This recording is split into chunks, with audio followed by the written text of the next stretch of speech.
And now let's take a look at the starting lineups for tonight's ball game for the Chicago White Sox. John Cangelosi will be in center. Ozzie Guillen at shortstop. Harold Baines at right field. Greg Walker at first base.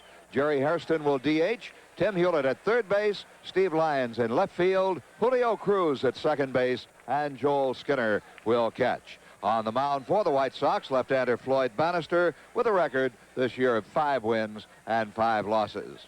And the left-hander will pitch to a Yankee batting order of Rickey Henderson in center, Willie Randolph at second, Don Mattingly at first, Dave Winfield in right, Gary Renicky in left, Mike Easler the DH, Butch Weiniger will catch tonight for the Yankees, Mike Pagliarulo at third base, and Dale Berra will play shortstop for New York.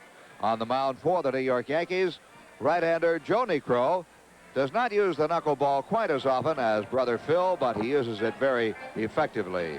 The umpires for tonight's game: at home plate, Darrell Cousins; at first base, Mark Johnson; at second base, Derwin Merrill; and at third base, it will be Ted Hendry. It's an overcast evening here in the Bronx. A little bit on the humid side as we take a look at Joe Niekro tonight, making his 17th start of the season. He has won 7 and lost 6, pitches to an earned run average of 4.34. This will be Niekro's first start since coming off the disabled list. 91 and a third innings, 41 walks, and 42 strikeouts. Niekro was disabled because of a bruised index finger on his right hand. At least, that was the official report. Niekro himself said there was nothing wrong with the hand, and so it goes in the Bronx sometimes. The Yankees defensively, as we check them out, Gary Renicky in left, replacing Claudell Washington tonight. Rickey Henderson in center and Dave Winfield in right. Around the infield, Mike Pagliarulo at third. Dale Berra replaces Zavella at shortstop. Willie Randolph at second base, Mattingly at first base, and Weiniger moves in behind the plate. Weiniger much more adept at catching the knuckleball than is Ron Hassey. In fact, Weiniger surprised everybody as you look at the stadium weather here in New York. 82 degrees, 65% humidity, the wind out of the south at 9, and warm and muggy.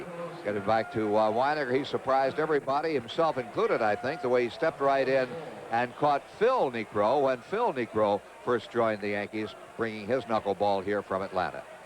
We're set to go. Cangelosi will lead things off as the Sox try to even up the series, and all set to tell you about it, ladies and gentlemen. Here's Don Drysdale. Thank you very much, Frank, and once again, good evening, everyone, and welcome to Yankee Stadium. John Cangelosi ready to lead it off as Niekro delivers a fastball low, the count 1-0. Cangelosi hitting .243 with a home run and 18 RBIs.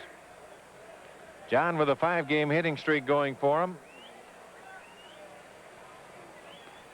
Outside, you see that stance now. It appears that it's even a little more open from the left side than what it has been in the past. He's almost standing there and facing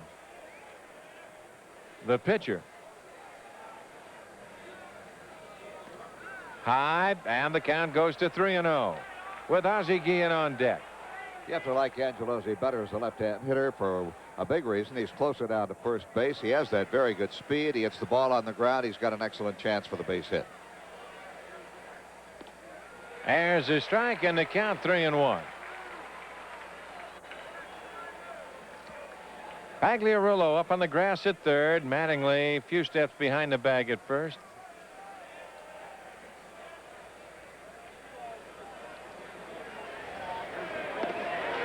And it's 3-2.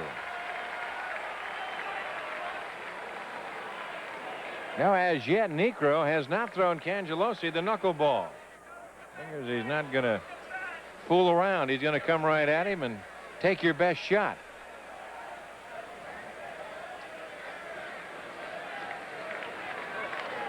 That's out of play. And the count remains full at 3-2. The only other time this year Joe Niekro faced the White Sox, he won the ball game at Comiskey Park, a final score 4-1 over Dotson. Niekro went 7 2/3 innings, allowed a run that was unearned, only 4 base hits. He did not walk anybody and struck out 4. He pitched super in that game.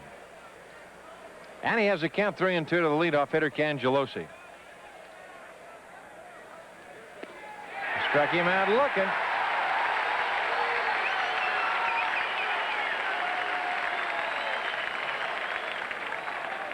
Here's Negro's 43rd strikeout of the year. Cangelosi started to swing at it, took the pitch, and it was right in the strike zone, and he's pumped out by plate umpire Darrell Cousins.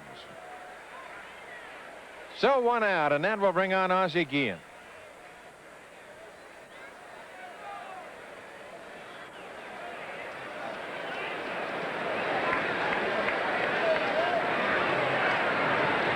Ozzie hitting .246, takes outside, and the count 1-0.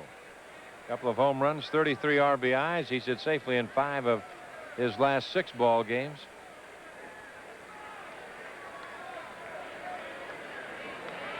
That's foul back, and the count 1-1.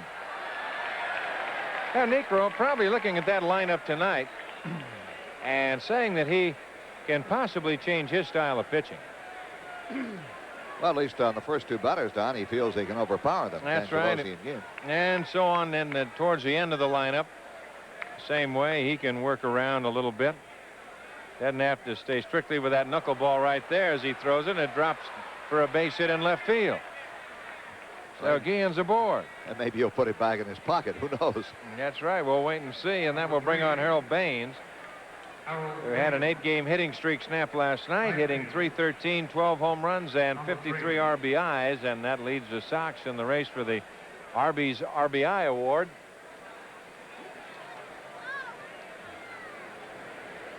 So Harold taking a long look at Doug Rader at third.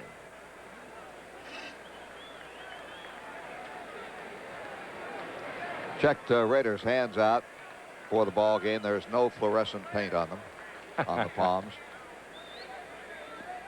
There's a knuckleball to Baines, a little bit low.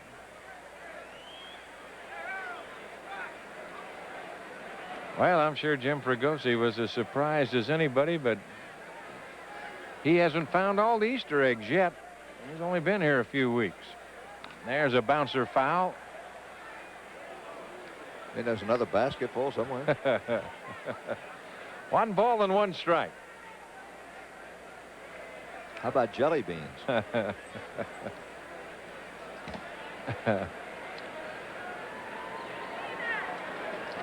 1-1.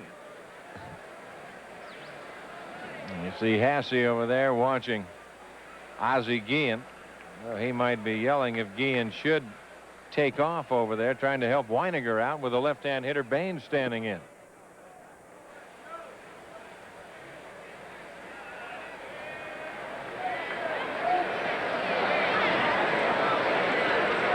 One ball and 1 strike. Well, communication is such an important part of the game of baseball. Sox did not have good communication last night. The Yankees did. Winfield communicated very well with Hasse on the last play of the ball game. There's a bouncer foul in the count 1-2.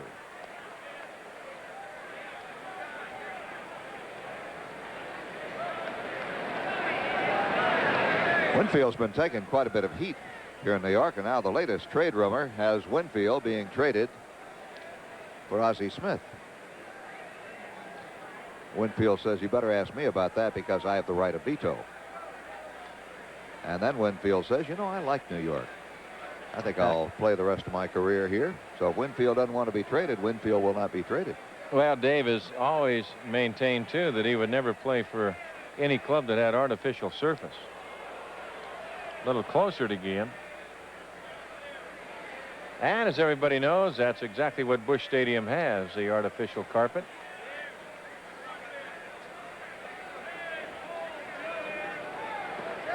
Baines down on strikes on the knuckleball.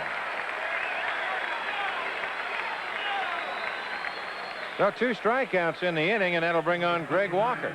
Well, here it is, the knuckleball floating down and away from Harold. He waved at it.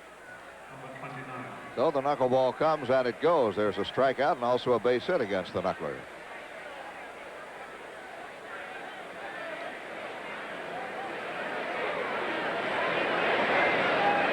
Greg Walker hitting .265, 10 home runs and 43 RBIs. Cubs defeated the Giants 2-1 this afternoon at Wrigley Field. 1 hitter, I understand, pitched by the Cubs. Aha. That's hit off the hands. Dale Berra, the short way. They don't get the runner at second. Willie Randolph was late getting to the bag, and for some reason, Berra went the short way, and Guillen just flat beat him. Well, here's the play again. Now, this should be the third out somewhere. Berra has the ball. Now he looks and throws to Randolph, not to the bag, and Guillen beats the play there as Randolph was not expecting it, not able to get over there. Playing Walker to pull as well. You should play Walker to pull with an off-speed pitcher primarily on the mound. And I think Berra would have been much better advised just to come across to first base on that play, and the Sox get a break. And getting back to the Giant Cubs game, it was a combined one-hitter thrown by Sanderson and Smith. 2-1 final, as you said, Don. That'll be charged as a fielder's choice. So Walker's at first, Guillen at second. And here's Jerry Harrison, so the Sox with a break and trying to take advantage of it. The knuckleball for the strike, and the count is 0-1. Harrison 5 for 10 against the Yankees this year. Had a big double last night, and it proved at that time it looked like it was going to be really the key hit of the ball game. Drove in the fourth run, put the tying run at third, and the go-ahead run at second with nobody out in the ninth inning, and lo and behold, the Yankees got out of it, and the Sox turned around and gave it to them.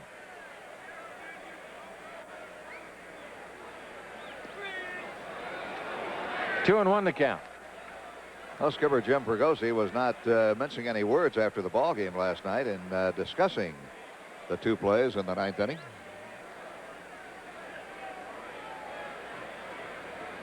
I thought he was very kind in what he said.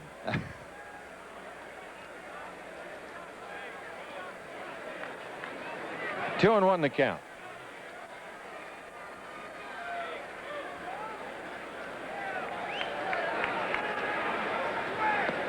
That's low. The count goes to 3-1, and you have Timmy Hewlett on deck. Talking about communication, you got to give Henderson credit for an assist on Winfield's throw last night. It was Henderson who was calling the play. As Winfield made the catch, of course, he's watching the ball. Henderson was yelling to him, he's tagging, he's tagging. And then when Winfield made the catch, Henderson yelled, he's running, he's running. A full count, 3-2. I remember years ago sitting down in spring training as we take a look at that last pitch. Actually, the pitch was almost in the dirt before it was foul tipped. 3-2 count. The runners will be off with the pitch as the fans get some of the hand clapping going. They go. Bouncer right side. Randolph is there from the grass. Throws him out. Now the Sox are gone in the first inning. No runs on a hit, no errors. They leave a pair after the first half inning of play. It's the White Sox nothing. The Yankees coming up.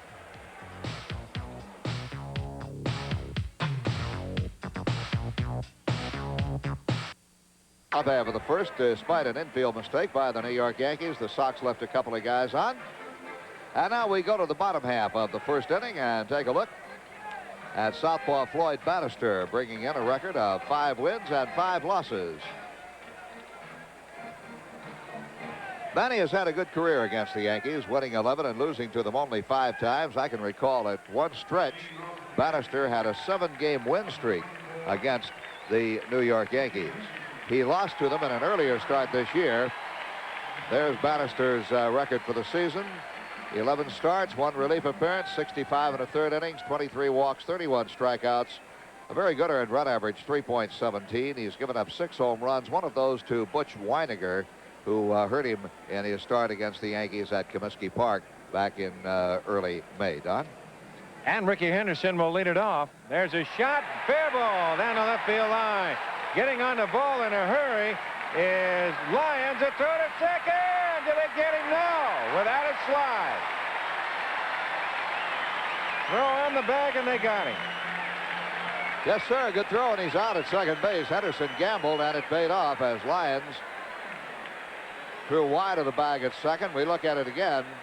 Footnote on that swing when we get through with the play. It's a fair ball and will kick off the stands, I believe. Lyons up with the ball. And uncorks his throw in a hurry, but he is off the mark on his throw to second base. And by the time Cruz can get back and try to put the tag on him, there's the carom off the wall. Lyons played the carom well, and I would have hoped for a better throw to second base. Good base running by Henderson as he just stepped around the tag, Don.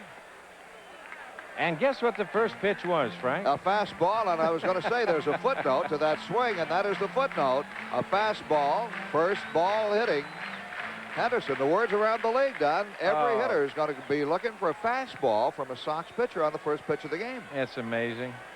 I guess they don't believe you. Huh? I say, I guess they don't believe you. I guess not. I don't know. 1-0 the count to Willie Randolph. There's a strike, and they count 1-1. There's your Sox defense of Hewlett, Guillen, Cruz, and Walker from third to first. The outfield of Lyons, Cangelosi, and Baines from left to right. The battery of Skinner and Bannister.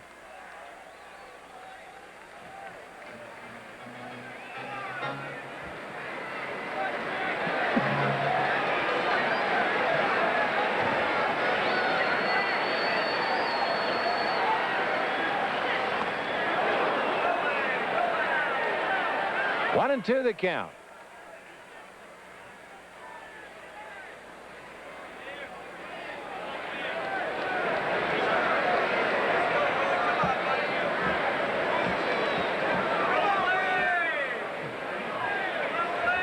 Anderson gets up to Guillen to keep him close. And if you don't, he will be standing at third. Gets that little walking lead. Bannister just a slight hesitation, the curveball high. And all that did was make him stop, is what you want him to do. Well, you can look for Henderson to steal, not necessarily in this situation, but as he gets on base tonight, Don, you can always look for Henderson to steal because he has Randolph hitting behind him. Now, Randolph will take a pitch or two. He'll give Henderson the chance. Last night we talked about Claudell Washington not giving Henderson that big a chance to steal a base. High fly, shallow right center. Cruz out. Cangelosi coming on. He's there. One away. Now you really got to keep an eye on Henderson. But Don Mattingly standing in.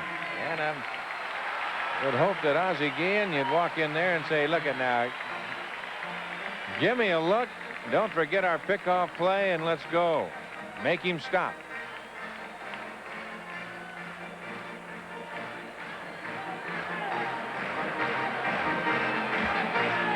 Unless I misread the story, Don, there was a poll taken, a clubhouse poll, locker room poll, informal poll taken by, I believe, the New York Times. The Times is great at taking polls, I know.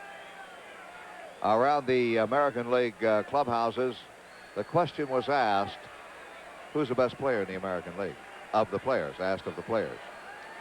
This man right here, Stan Manning, right here, Don Mattingly, was voted number one.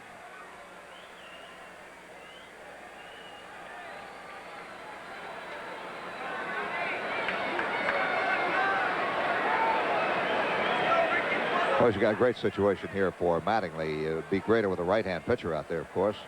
But it doesn't make that much difference, really. Mattingly swings well against the left-handers. But you got Henderson out there at second base. You got a pitcher's attention divided.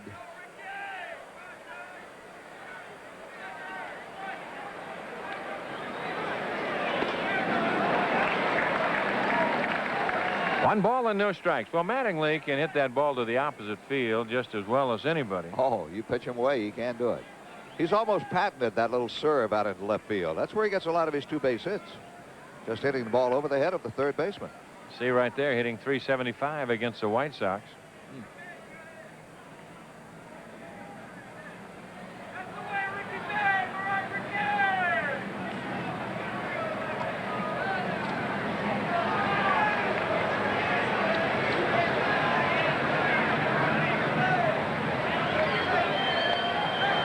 And that's low. The count 2-0 with Dave Winfield on deck.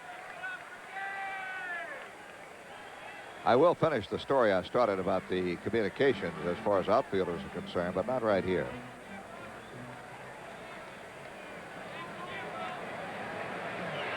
See Hewlett quite a ways off the bag at third. Henderson trying to get a good lead, moving with the pitch.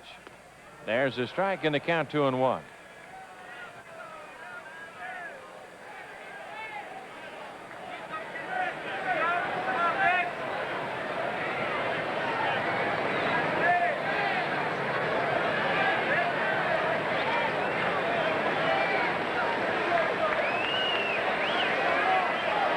There he goes. Skinner's throw, not in time.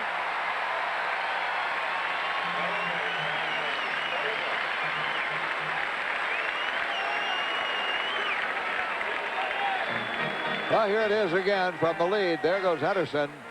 Gets a good break. And headfirst dive into third base.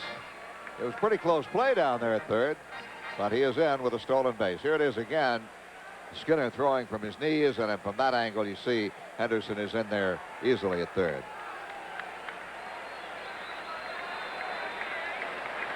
Now 3 balls and a strike to Mattingly. There's a bouncer that'll score Henderson, and just like that, Yankees lead it 1-0.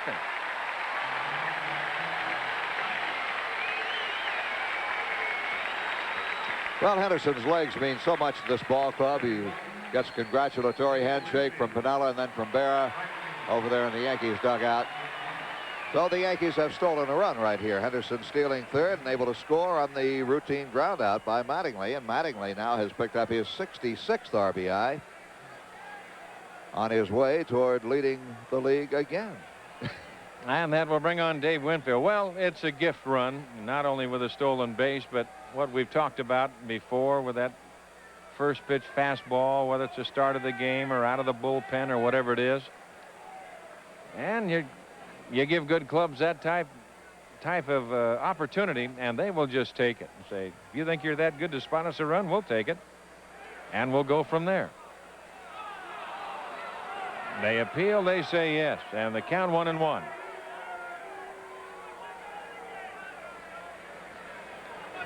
Winfield at .230, 13 home runs and 56 RBIs.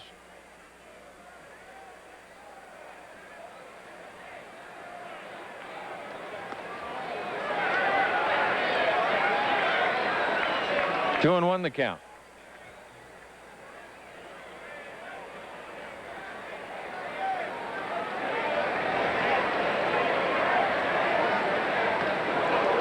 And the count goes to 3-1.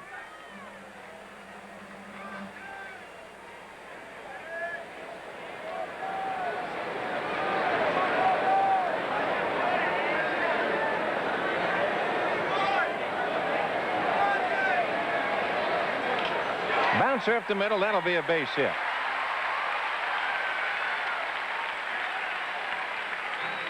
So Winfield's aboard, and that'll bring on Renicky.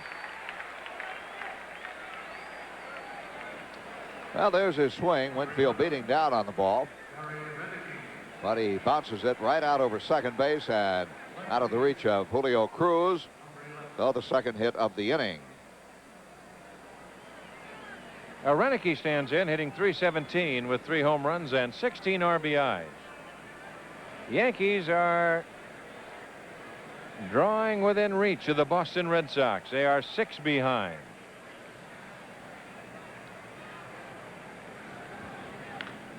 Bouncer, one hop to Hewlett, to Cruz for the force, and that will do it. Side retired, but the Yankees with a run on a pair of hits, no errors. They leave one. After one, they lead it 1-0.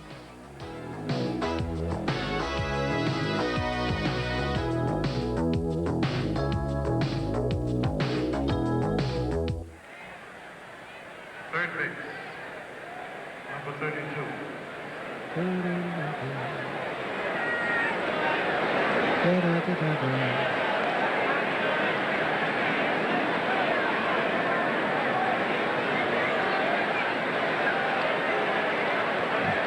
As we go to the top of the second inning, the Yankees leading it 1-0. Timmy Hewlett will lead it off. He'll be followed by Lyons and then Cruz. Takes a strike, 0-1.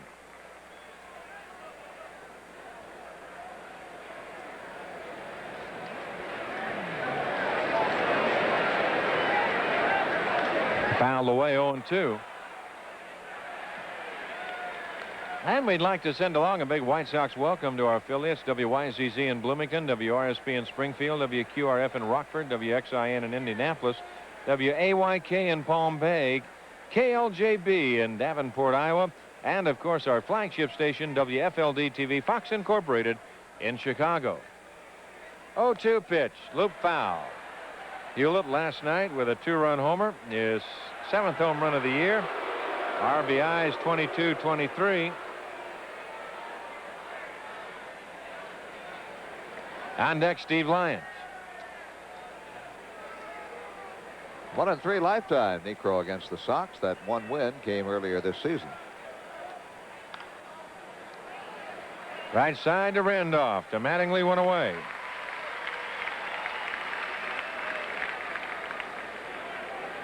And that will bring on Lyons, hitting .247 with a home run and 16 RBIs. Niekro's last start, Tom, was on the 28th of June against Toronto. He got knocked out in the 2nd inning of that ball game, and they disabled him shortly after that. That was his briefest outing as a Yankee. Well, the 2nd time he was knocked out in the 2nd inning. Other time was his first start for New York last year in Detroit. All the way the backstop, 0-1. Niekro has lost his last 3 in a row prior to going on the disabled list. It's his first start since the 28th of June. Last time he won a ball game was at Detroit on June the 10th. In over a month, 5 weeks. That's a bit of a drought there. And as we mentioned before, Niekro proclaimed his ability to pitch when he was disabled. 1 ball and 1 strike to count. However, you look back to 1979, Niekro is the 3rd winningest pitcher in the major leagues. Curveball fouled away. The count 1-2. Since 79, Joe Niekro has won 116 ball games. Jack Morris of the Tigers has won 128, the winningest pitcher. And Ron Guidry of the Yankees has won 117. So Niekro's in good company right there. That encompasses the major leagues, not just the American League.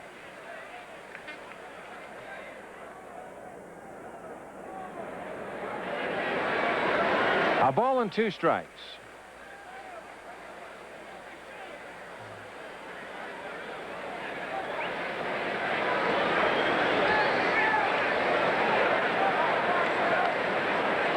Now, Niekro does every once in a while. We've seen him do it 2 or 3 times. Look down at his right hand or his pitching hand and one of the fingers. It was the index finger that was reportedly injured. Has a line drive hooking away from Henderson. That'll drop for a base hit. So Lyons is aboard.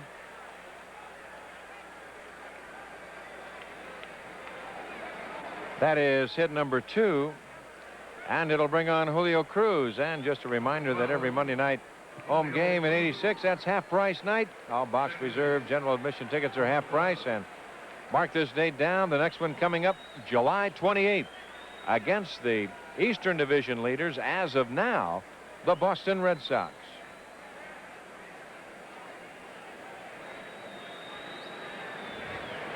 Now here's Cruz hitting .255 without a home run. He has 15 RBIs. Julio's hit safely in 5 of his last 7 ball games.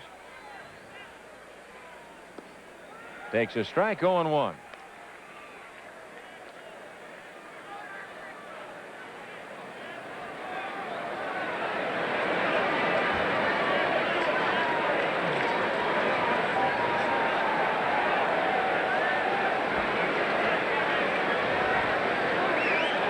Both clubs with 2 hits. The Yankees on top, 1-0.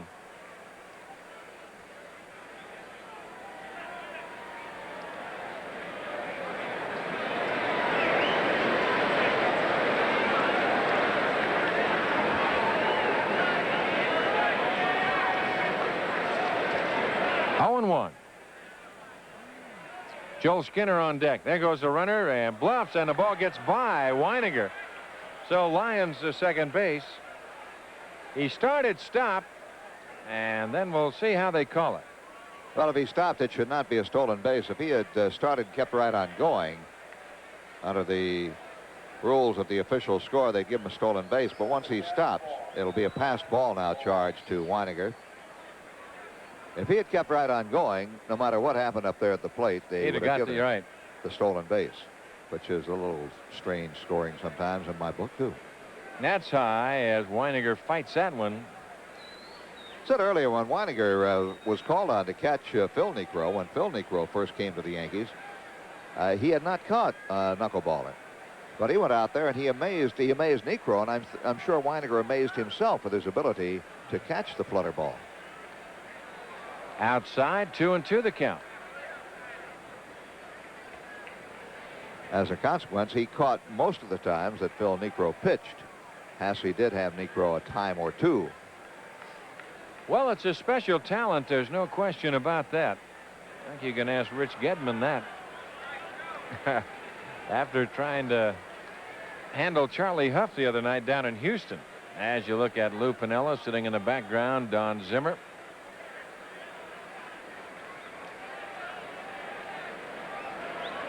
Had a little problem, huh? Oh, boy. Down low, and he walks him.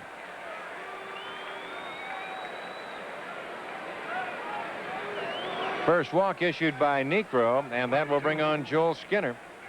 With the leadoff hitter, John Cangelosi, on deck.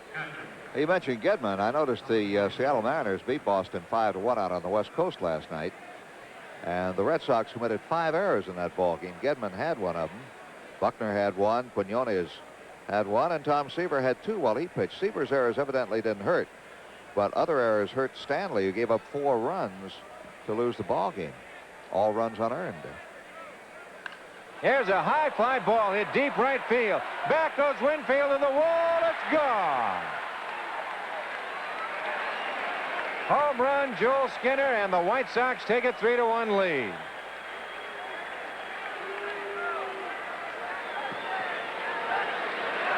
Well, Skin's last 2 homers have been 3-run shots. He had an upper deck left field home run at Comiskey Park last Sunday against Baltimore. And here he goes the other way and tags one with 3 men on. A $250 donation from Busch Beer to the Chi Sox kids. Here it is, and Skinner driving it deep to right. Winfield back, goes to the base of the boards and watches it go 2 rows deep in the seats in right field. Home run number 3 on the year for Skinner. And it's 3-1 White Sox as John Cangelosi stands in. He takes a strike. 0-1 the count. So Joel with 3 RBIs gives him 18 on the year. Well, he's starting to get them in bunches now. He'll take them if they come in 3s like that. He'll take any one at a time. At 3s, that makes it double nice. A ball and a strike. Ozzie Guillen on deck. There's a strike and the count 1-2.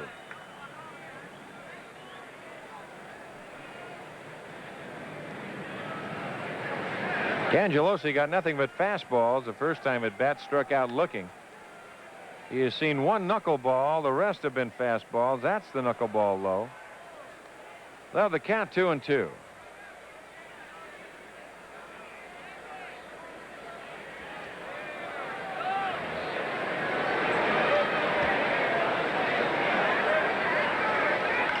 Bouncer, and it's foul outside of first. So the count will remain 2-2. Detroit 1-0 over Texas in the 2nd inning. And Montreal leading Atlanta 1-0 in the 2nd. Cincinnati the same, 1-0 over Philly in the 3rd.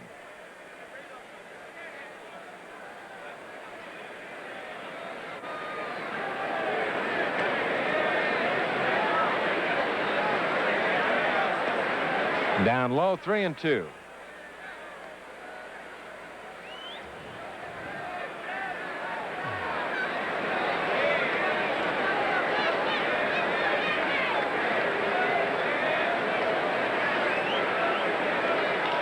Line drive, Mattingly. That ball fooled him.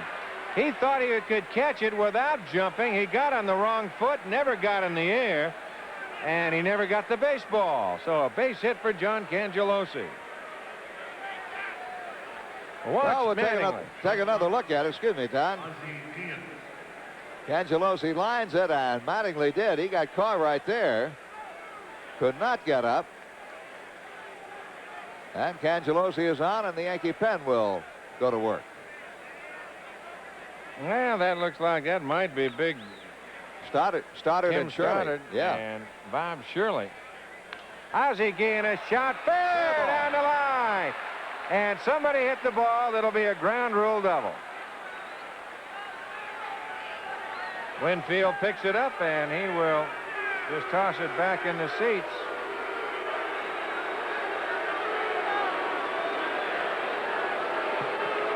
Well, here it is again.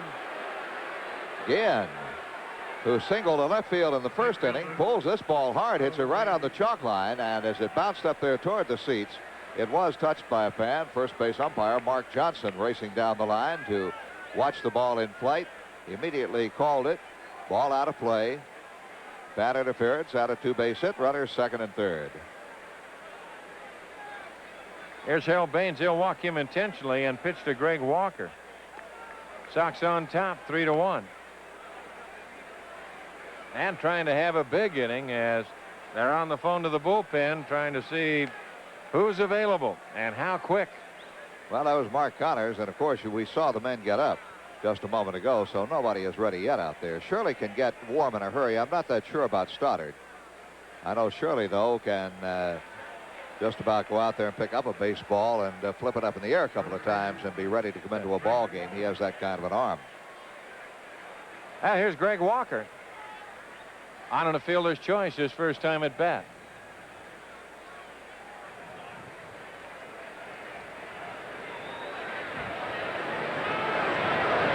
So you've got Cangelosi at third with Guillen at second and Baines at first. One out, 3 runs in. The White Sox on top, 3-1. A shot, foul.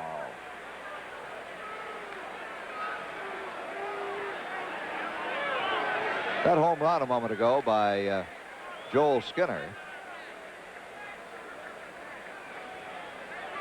was the White Sox 62nd home run of the year. Pretty good figures of late on Greg Walker right there. Oh. Down low, fine save by Weiniger. Only the Milwaukee Brewers have hit fewer home runs than the Sox. The Brewers have hit only 55. The Sox have hit 62. And if you want to look at the other end of the spectrum, the Minnesota Twins lead the league in home runs with 123. So the Twins now as a team have hit over twice, almost twice as many as the Sox. Over twice as many. Out of play, 1-2 the count. Good swing by Walker.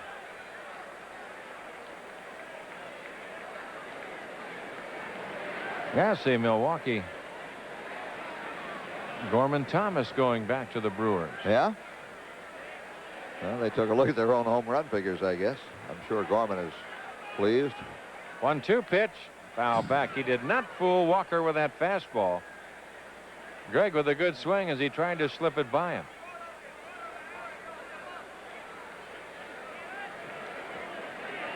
Well, there was a lot of rumors.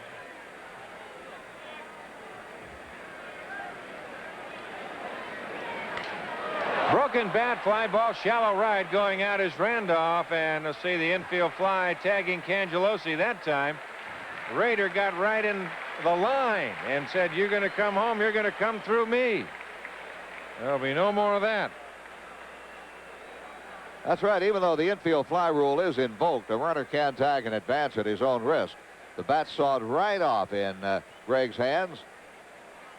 And Randolph, with his eye on the baseball, back to make the catch and ready to throw immediately, because he realized, Cangelosi, the lead runner at third, he realized that the Sox had had some rather errant base running last night. Randolph was not going to be caught napping, but they hold the runners up. Now here, Jerry Harrison. See right there, he's driven in a run in each of his last 6 games. Well, a chance to break the game wide open right here with a base hit. On that outside part of the plate, 0-1 the count. But boy, a lot of rumors. You mentioned about the Yankees and the Cardinals, Ozzie Smith, Dave Winfield. Yeah. Of course, Davy Lopes, a big name, bandied around down in Houston. Oh, really? I had not heard. Yes, sir. Talking about Lopes going to the Houston Astros for left-hander Frank DePino. Huh. The Astros are looking for a little punch and a little experience, and certainly Lopes carries that. That's down low. The count 2-1. Those were just some of the names that they've been throwing around. Of course, the Yankees still interested in the Cardinals right-hander Bob Forsch. Ron Romanic's name has been thrown around. Well, there's a fly ball left field. Right there's Renicky, and they'll get out of it cheaply enough. 9 men come to the plate. 3-run score on 1, 2, 3, 4 hits. No errors, and they leave the bases loaded. They've left 5 through 2 after 1.5. It's 3-1 White Sox.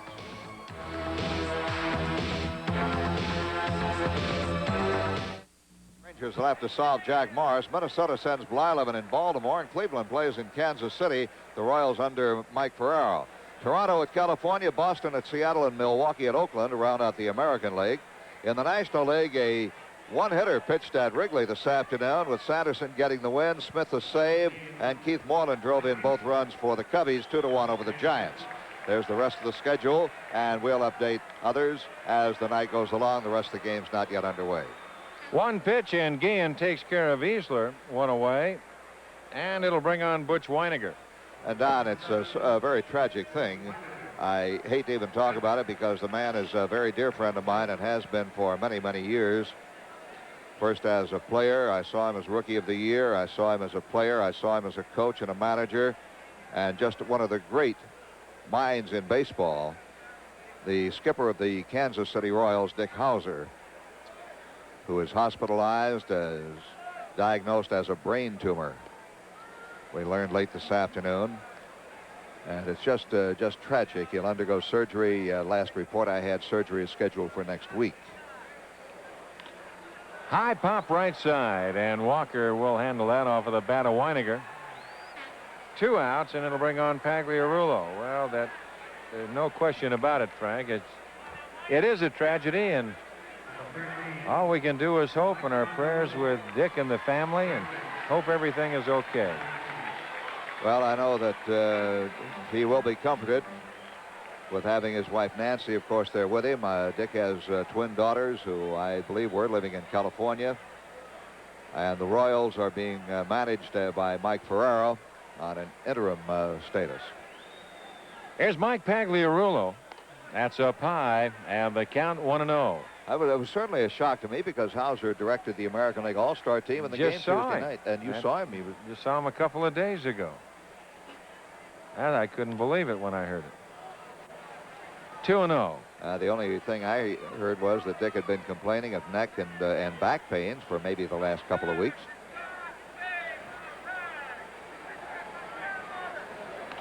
Outside, and it's 3-0.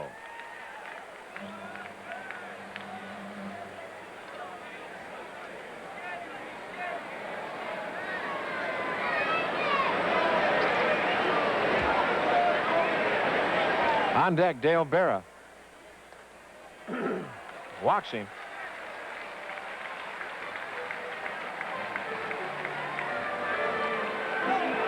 It's almost like he was pitching around him there, wasn't it? Didn't look like he was going to give him too much to hit. No, he sure wasn't. And he might come right here at Dale Berra with 2 outs.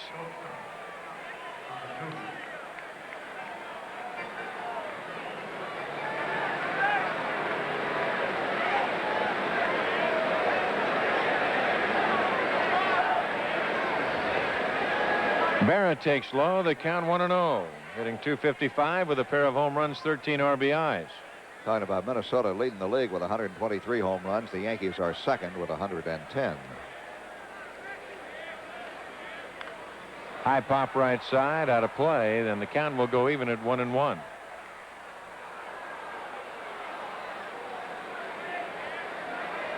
Three 5-0 for the White Sox. 1-2-0 for the Yankees.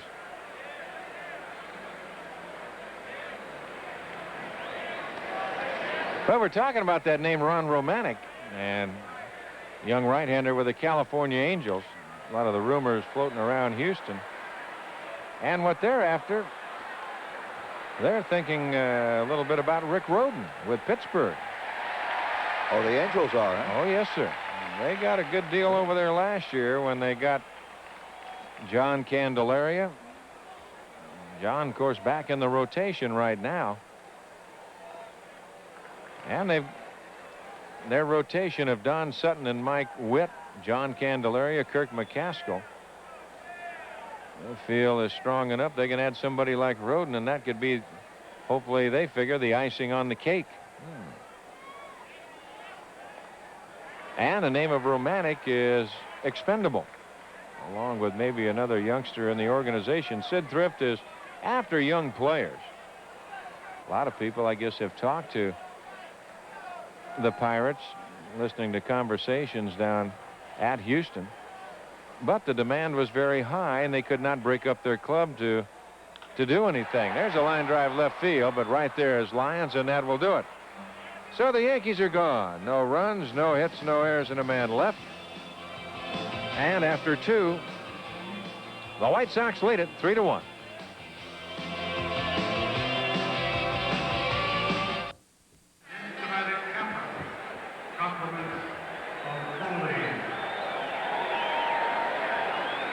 It's 3-1 the White Sox after 2, and along with Frank Messer, I'm Don Drysdale. Happy you've joined us tonight as we go to the 3rd. And to call it for you, here's Frank. Okay, Don, thank you very much. And Timmy Hewlett will lead it off. There's the story on the game. The Sox 3 runs, 5 hits, no errors. The Yankees 1 run, 2 hits, and no errors. Hewlett grounded out to second baseman Randolph, leading off the 2nd inning. And a line drive right at Berra, the shortstop, who picks it neatly with a little flick of the glove. And the next Chi Sox fan club luncheon will be held on Friday, August 1st at the Hamilton Hotel in Itasca. The luncheon will feature White Sox player Carlton Fisk, general manager Tom Haller, and the new White Sox skipper Jim Fregosi. A luncheon start at 11:45. They end promptly at 1:30, so reserve your place now. Call 773-4000. Use any major credit card, or call the White Sox office at 924-1000. Steve Lyons started the scoring in the 2nd inning with a base hit after Hewlett grounded out. Lyons ripped a single to right center field. And the Sox scored 3 times. Had a chance for a real big inning, but they left the bases loaded as Walker popped up and Hairston flied out with 3 men on. Strike 1 to Lyons. They shade him to the right side on the infield, pretty much straight up in the outfield. He shows bunt, and he offered. No balls and 2 strikes. Did not get the bat back. Jim Fregosi relaxing for a moment there in the third base dugout, as much as a manager will relax during the course of a ball game, which is very, very little, to be honest with you. A ball and 2 strikes. After Lyons singled in the 2nd, Cruz walked. Skinner hit a 3-run homer. Then Cangelosi singled, Guillen doubled. Baines was put on to load the bases, but they did not score again. Out behind the mound in front of second base, and Berra, the shortstop, is there to handle it. 2 outs here in the top of the 3rd. Second baseman, Julio Cruz. Julio Cruz will step in. Yeah, you're talking about Ron Romanic of California, Don. He broke on the scene about 1984, a couple of years ago. 12 wins, 12 losses, won 14 games last year, and he was very high on their list. I'm sort of surprised that he is put down in the tradable class. Negro comes in low, to Cruz. I think Kirk McCaskill, you could see what that young man could do last year, just giving a chance and getting a little grass under his feet. Negro handles the 1-hopper and throws Cruz out, 3 up, 3 down. At the end of 2.5 innings, the score, the White Sox 3, the Yankees 1.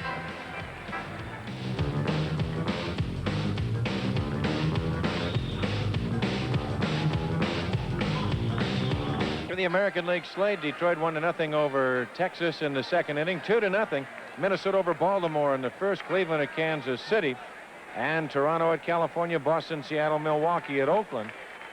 In the National League this afternoon, the Cubs 2-1 over the Giants. A final 2-0 Cincinnati over Philadelphia in the fourth, 2-1 Pittsburgh over San Diego in the third, and 1-0 Montreal over Atlanta in the second. The other action starting later, L.A. at St. Louis, New York at Houston.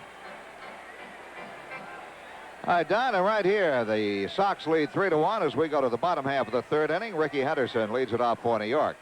He doubled, stole a base, and scored a run in the first. Takes a breaking pitch for a ball down low. In that Minnesota-Baltimore game, the Twins scored their 2 runs, and they're still batting, by the way, in the first inning. Home runs by Gary Gaetti and Kirby Puckett. For Puckett, he's 18th. For Gaetti, is 19th. And Minnesota is still batting. They hit the home runs off Scotty McGregor. And it is raining in Montreal, delaying the Atlanta-Montreal game. Ball and a strike to Henderson. And the count goes to a ball and 2 strikes. Henderson's double in the first inning is 25th 2-base hit of the year. 6 hits in his last 16 at bats for Henderson. He has 102 hits for the season.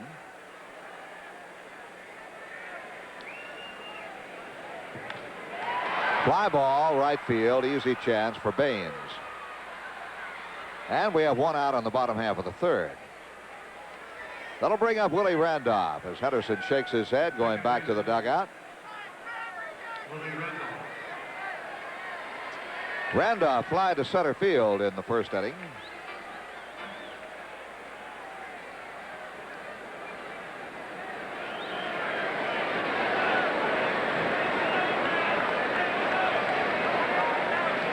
The Yankees as a team are hitting .278. Second in the league behind the Toronto Blue Jays, who are hitting .279. Ball and a strike to Randolph.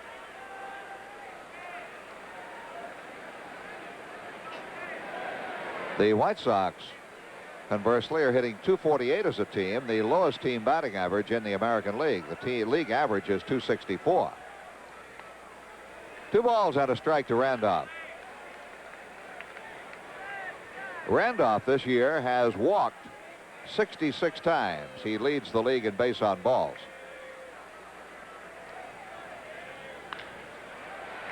Dug up by Ginn, and he throws him out, 2 down. That'll bring on Don Mattingly. There's that ground ball. Randolph beats it on the ground right at the Sox shortstop. Ginn has plenty of time to get a good grip on it. Read Dr. Bobby Brown's signature and throw it out across. Lou Piniella working on the chewing gum. Not a tobacco chewer, Piniella. Used to smoke a little bit, mostly my cigarettes over the years. Mattingly 0 for 1 tonight. Grounded out in the first, but he drove in a run with that ground out. He's 66th RBI. He has 132 base hits, does Mattingly. 31 doubles, 1 triple, 15 home runs.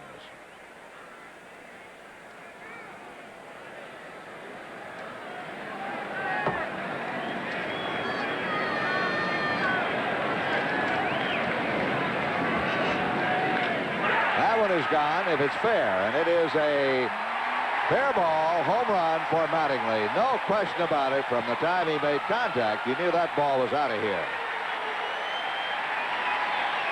So Mattingly's 16th home run of the year and his second in as many ball games brings the Yankees to within a 1 run of the Sox.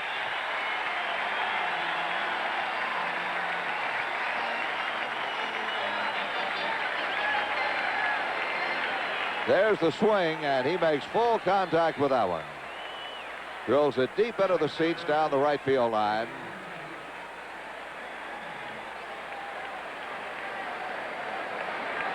Not a towering shot, as was his home run last night. More of a line drive homer for Mattingly. And now Winfield takes a breaking pitch for a strike. Winfield had a base hit his first time up. That was the 7th home run given up by Floyd Bannister this year.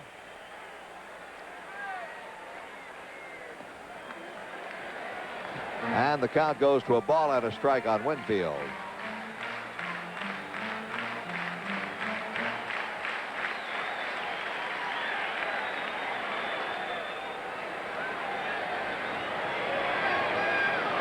Winfield has homered off Bannister this season. The home run by Mattingly, the first Banny has given up to a left-hand hitter this year.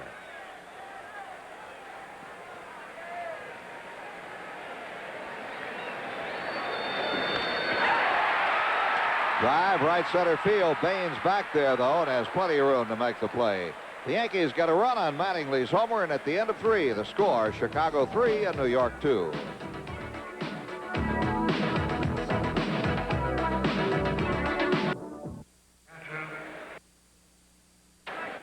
This is KLJB-TV Davenport, your new station for sports with the Chicago White Sox. We go to the 4th inning, and Joel Skinner will lead off for the Sox. 3-run homer in the second for Joel as he hit it to the opposite field over the .353 marker in right. Strike 1. It was Skinner's 3rd home run of the year, and his last 2 hits have been home runs. That one is fouled back and out of play.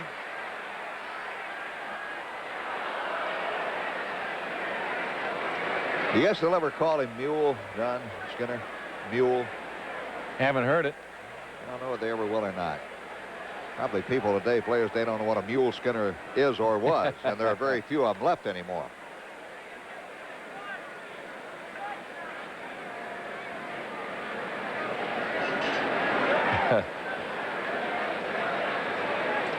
Struck him out with an off-speed pitch. Now Skinner is gone. One away here in the top of the 4th. That'll be the 3rd strikeout for Joe Niekro. Well, most baseball fans have probably dreamed of playing against stars like Minoso, Pierce, or Skowron. Well, your dreams can become reality at the 2nd annual White Sox Rodman and Renshaw Fantasy Camp and Investment Seminar. That'll be February 1 to 8. And for more information, call 924-1000. Here's Cangelosi, called out on strikes in the 1st inning and single to right field in the 2nd.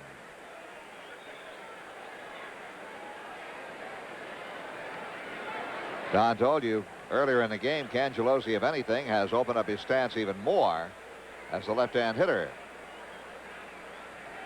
Ball 1 to him. It's sort of a homecoming for Cangelosi. He was born right here in Brooklyn, New York. Cangelosi's family had tentatively scheduled a big family get-togethers, like a reunion, when John came in on this trip, and I didn't think to ask him if it came off. It was dependent, I think, on John's mother's health. She was not in the best of health earlier this year.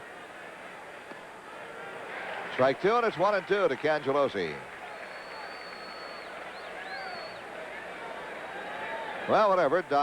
John has done himself proud in the 2 games. He had a key base hit last night and drove in a run, and he has singled in the ball game tonight, 1 for 2.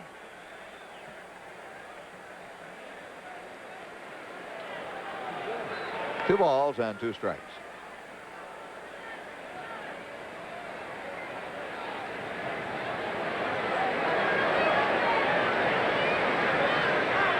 The Sox are leading by a score of 3-2.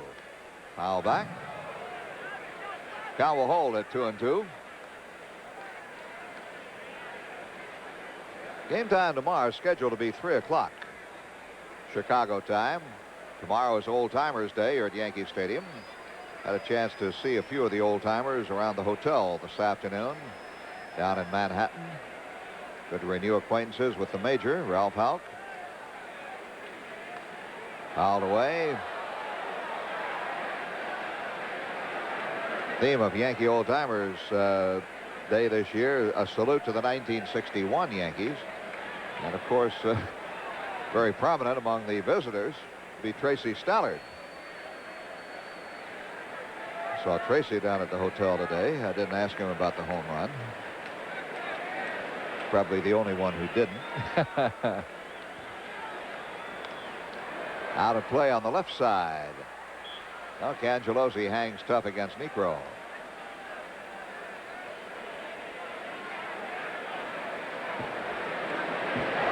Jim Fregosi, I understand, is going to play in the Old Timers game here tomorrow as one of the visitors. Got a lot of American leaguers that are playing in that against the 61 Yankees. Cangelosi keeps following him off, 2-2. Jim Gentile, Bobby Allison, Don Budden, Frank Malzone, Tracy Stallard, Jack Fisher, Hoyt Wilhelm, Billy Pierce, Dick McAuliffe, Gene Woodling, Norm Sieber, Ryan Duran, Gene Freeze, Jim O'Toole, Johnny Romano, Earl Batty, Steve Barber, Jim Cott, Kenny Aspromani.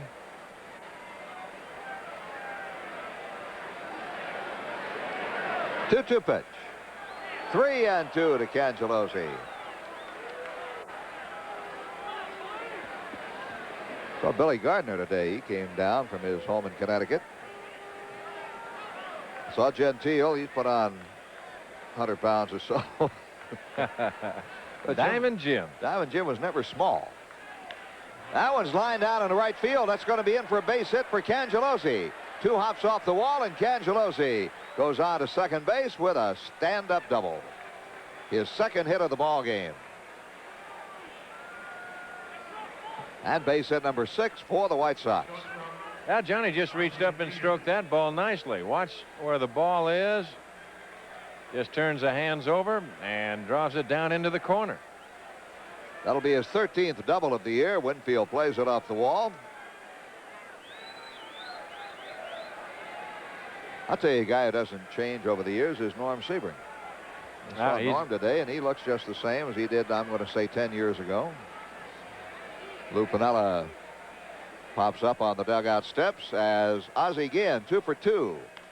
It's a ground ball right back to the pitcher, Niekro. And Joe fields that one much as his brother has fielded over his career, very sharply. 2 down. Off the end of the bat, and Niekro looks the runner back and then makes the play at first. 2 down. Cangelosi holding at second. And that will bring up Harold Baines. They walked Baines intentionally in the second to load the bases, and got Walker to pop up and Hairston to fly out to left, stranding 3 men. Weininger digs it up, ball 1. Harold Baines with 53 runs batted in leads the Sox in that department. He's also the only Sox player with 100 hits. Baines has 105 hits for the year. Knuckleball, and it misses. 2 balls and no strikes. Baines has played in more games than any other Sox player. This is his 86th game.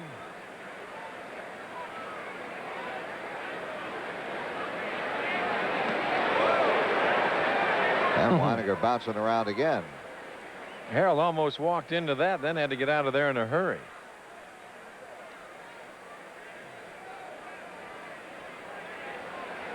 Bob Shirley is up again in the Yankees bullpen.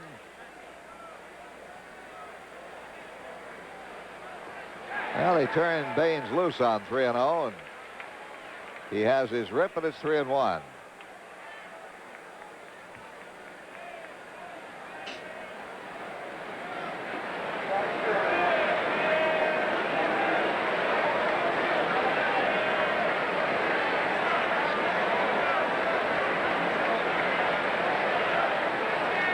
Fouled off, 3-2.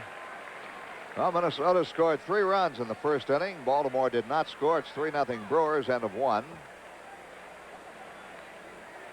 Cincinnati leads Philadelphia 2-0. 5th inning score. Still raining in Montreal. The Expos lead the Braves 1-0. Rain coming down after 1 inning. Mets and Houston scoreless. That game is in the 2nd.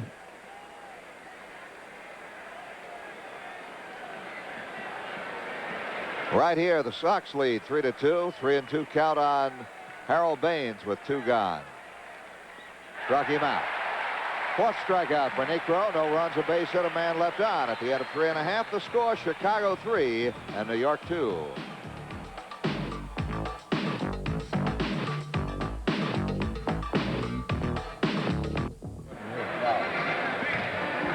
Well, the White Sox and Coca-Cola would like to invite you to be part of the Shy Sox Club. For just $10, you receive 2 free tickets to a home game, invitations, all fan club sponsored events, and much, much more. For an application or more information, call or write Comiskey Park.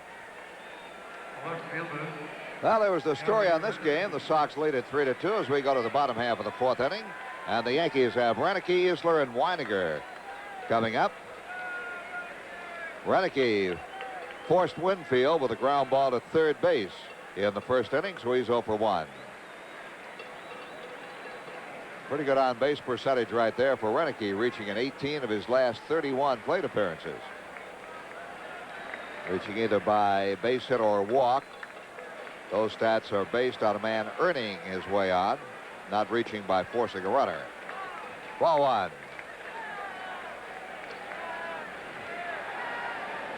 Put Renicky and Lowenstein together a couple of years ago. You had the best left fielder in baseball down in Baltimore. 2 balls and no strikes. I don't ever recall, Don, seeing 2 guys platoon and do as great a job as those 2 men did working left field for the Orioles. Renicky and Lowenstein. Bouncer to the left side, flagged down by Hewlett, and he throws him out. 1 away. Well, and if they got tired, why, he could mix in Benny Ayala in there. As you look at that fastball tailing away, and after that, Hewlett made the routine play. That's one thing about Earl Weaver. He kept that left field position very well. He just moved it around all the time. Yeah, he did. And Aldabelli also. Right. Here's Easler, popped up his first trip, and Bannister again gets behind on his first pitch. 1-1 now to Easler. Easler popped it up to Guillen, his first at bat.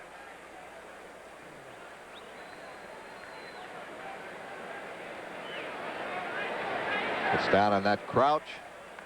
And check swings a ground ball to third. Made up. It's going to be a foul ball. And a good thing it was, because if that's fair, it's a base hit. Yeah, the way Hewlett had him played, there was no chance to make a play, even though Easler did not break right away from home plate.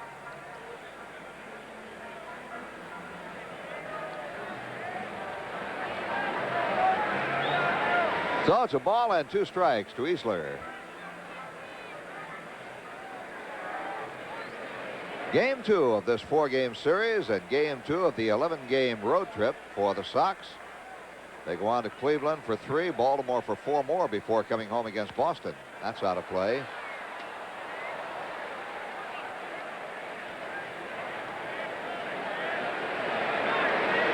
fact, this is a travel period of the year for the White Sox. And he had him off stride, but he got enough of it to stay alive. A ball and 2 strikes. This 11-game road trip. Sox then are home for 6. Then they go on the road again for 3, 5, 7, 8, 9, 10 more. Back up the middle, and Easler wins the battle. That'll be the 4th Yankee hit of the ball game. A 1-out single by Easler brings up Weiniger.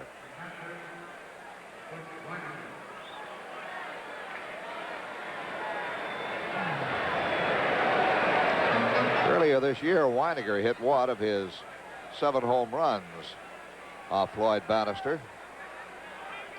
Weiniger popped up his first trip in this game. The Sox lead 3-2. The Yankees have the tying run at first. Get a ground ball, you get 2 here, Floyd. Foul tip in the mitt.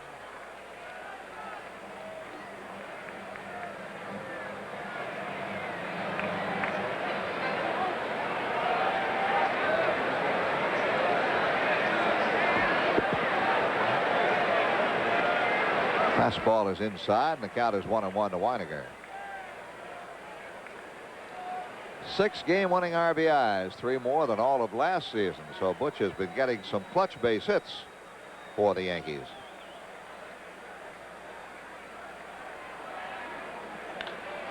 And it's by third baseman Hewlett down the line. Easler will turn second and go to third. And Weiniger into second base with a 2-bagger.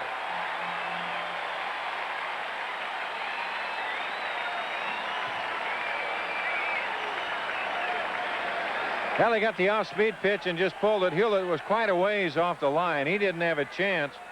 And by the time that Lyons got over there, the only thing that Steve had to do was get it back into Ozzie Guillen and hold the runners at second and third. And now Jim Fregosi will have a little chat at the mound.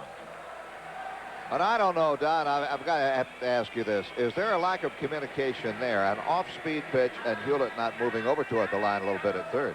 Well, if you don't know the signs, Frank, you don't have a chance. I mean, that is something that used to be so academic that today it's very much of a rarity. An infielder has to know the signs. If a third baseman or shortstop doesn't know a changeup's coming to a right-hand hitter and the outfielders don't know, you are defeating a whole part of the whole purpose. And it is something, you talk about it today and people look at you in their eyes in just a blank stare. They have no idea what you're talking about, and you sit there and you try and tell them about it. Yeah, okay, I got it. And after that, it never registered. Runners at second and third for Pagliarulo. Bannister walked him on 4 pitches in the second inning, and there's a ball low. The reason I mentioned that, sometime back on broadcast, not this year, earlier seasons, in fact, not on only one, but on a series of broadcasts, we made a big point of the infield communication, knowing the signs, 2 balls and no strikes, and comparing different infielders on making their move but not giving the pitch away, not moving too quickly. You can't move too quickly, you give the pitch away. And I did a whole series of broadcasts on that. That's why I brought it up here, that it seems like it should be known and you should move that way. That one's gone. That one is gone. A 3-run home run for Pagliarulo, and the Yankees take the lead 5-3.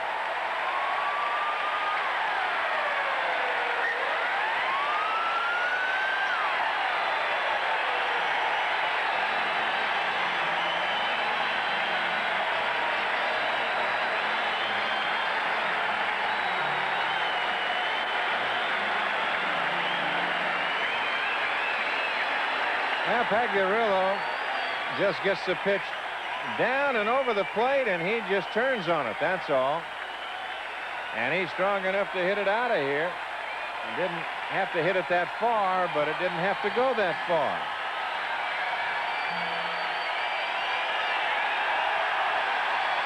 Well, the curtain call for Pagliarulo after his 22nd home run and his 52nd RBI of the year. And here's Dale Berra standing in and taking the ball.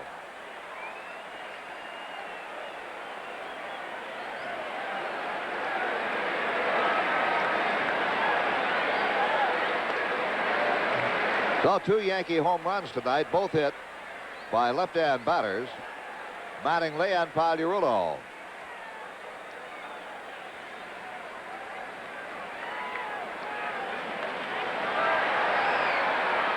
Two balls and a strike to Dale Berra.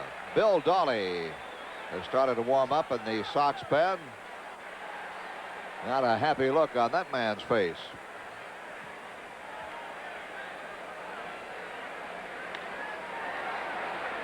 Berra to third, and Hewlett throws him out. 2 down in the inning.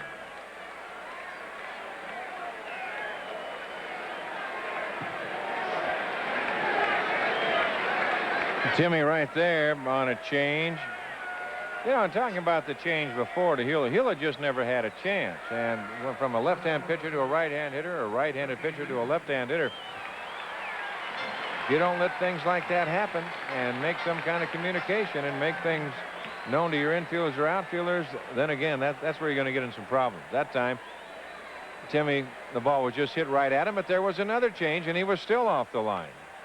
Henderson pops the first pitch up, playable by Walker off first, and that will retire the side, but not before the Yankees take the lead on a 3-run homer by Pagliarulo at the end of 4. It's New York 5, Chicago 3.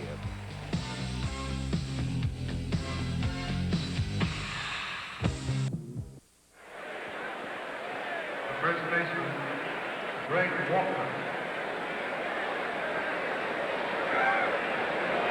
Well, the Yankees lead at 5-3 as we move toward the 5th inning. And the Chi Sox fan club has a trip coming up they'd like to have you join them on. It's down to Arlington, Texas, August 22nd through 25th. Round trip airfare from Midway, hotel accommodations at the team hotel, and tickets to the 3-game series and more for only $364. For information, call 362-0222. That's 362-0222. To the 5th inning and back to Don Drysdale. All right, and Greg Walker will lead it off. He takes down low in the count 1-0. Greg on a fielder's choice, and he popped to second. 5-3, Yankees on top. Fouled away, 1-1 to count. Minnesota still leading Baltimore 3-0 in the second. Cleveland, Kansas City tied at 1 in the second, and Detroit 4-0 over Texas. That is in the 5th inning.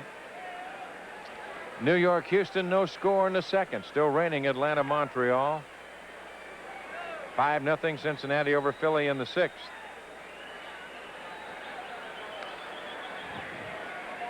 Two and 1 to count. Dodgers got 2 in the first. The Cardinals are at bat. Pittsburgh 5-1 over the Padres in the 5th inning. And this afternoon, the Cubs over the Giants 2-1. Up high, 3-1 to Greg Walker.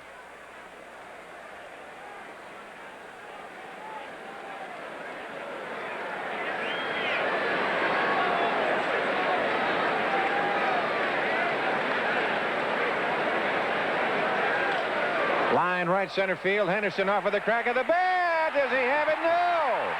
Says the second base umpire, Durwood Merrill, said you trapped it. And Durwood right out there with him.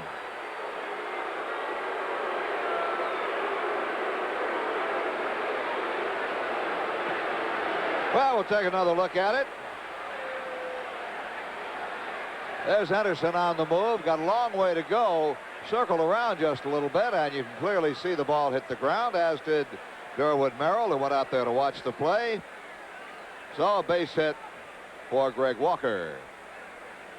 And that will bring on Jerry Hairston as Stoddard, and another left-hander. That's Bob Shirley again. So Jerry Hairston, who's bounced to second and flying to left, takes a strike, 0-1.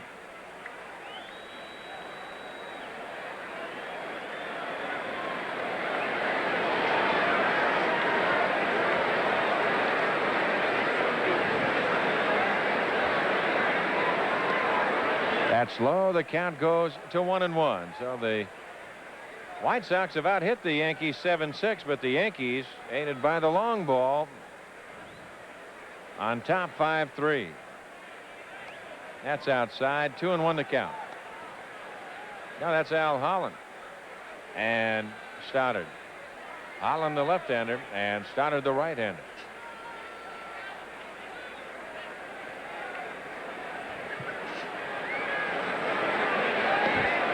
Down low, and the count goes to 3-1. And you've got Timmy Hewlett on deck.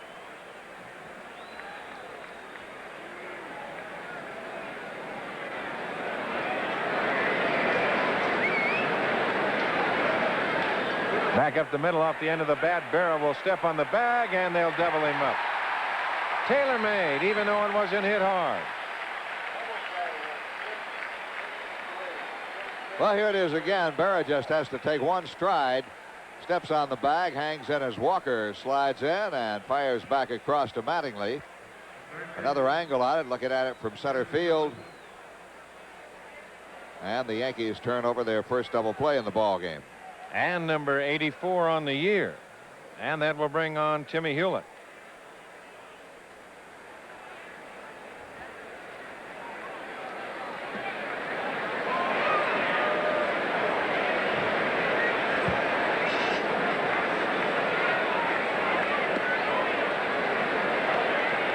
One ball and no strikes to count.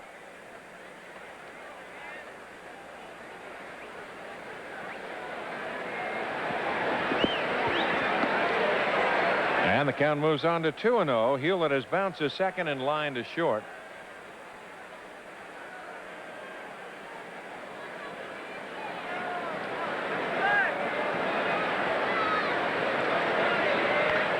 High pop right side.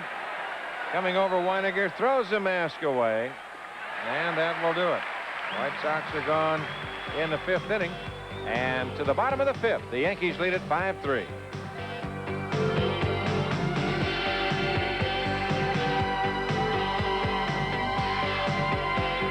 This copyrighted telecast is presented by the authority of the Chicago White Sox for the entertainment and non-commercial use of our audience.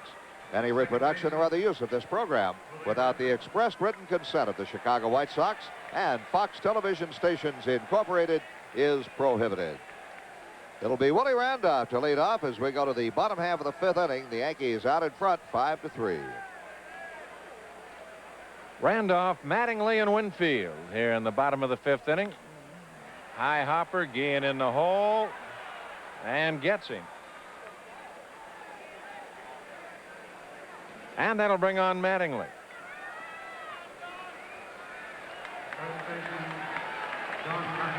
Mattingly has bounced to second to drive in a run and then hit his 16th home run of the year in the 3rd inning. So he's driven in 2 for 67 on the year. Winfield on deck.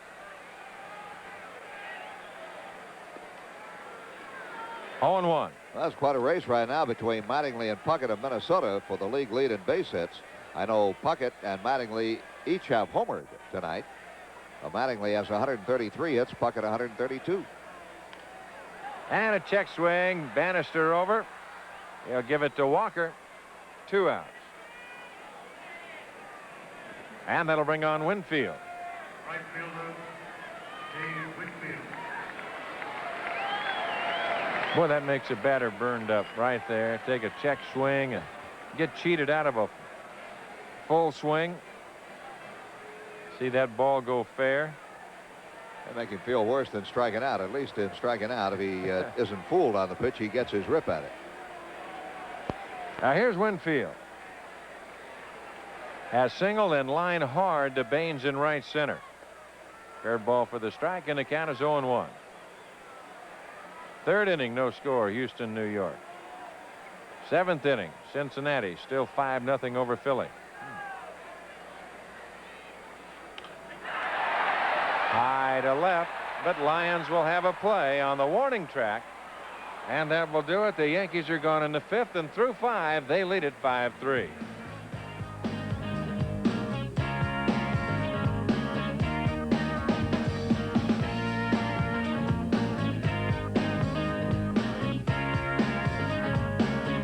On special. For the Yankees, 36, Al Holland. Tuesday, July 29th is the date. The Boston Red Sox will be at Comiskey Park, and Interlake Incorporated will present the White Sox Western Open Challenge. Baseball stars like Greg Walker, Carlton Fisk, Jim Rice, and Mark Hill will face off against pro golfers like Scott Verplank and Fred Couples in a closest to the pin contest to raise money for charity. Plus, all fans who attend this game can present their ticket stub at Wednesday's Western Open Pro-Am at Butler for free admission.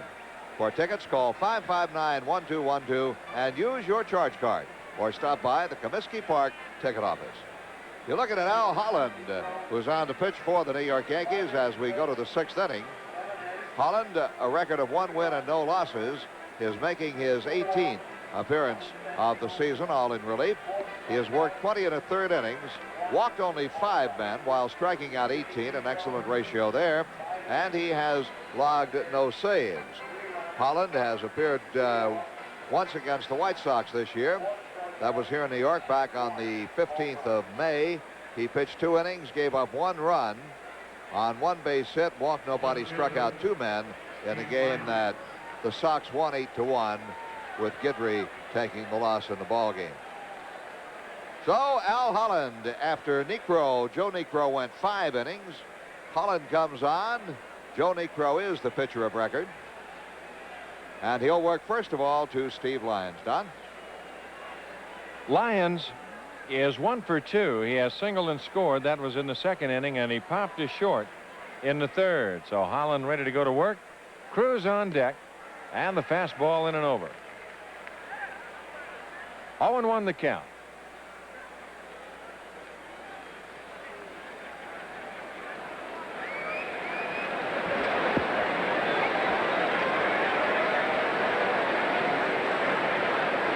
Breaking pitch down low, and the count 1-1 Dodgers 3-1 over St. Louis in the second. Pittsburgh 10-1 over San Diego in the sixth, and the Cubs this afternoon over the Giants 2-1.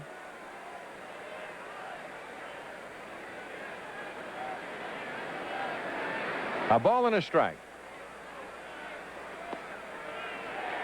Boy, he set the glove right there, and he threw it on a string. 1-2 the count.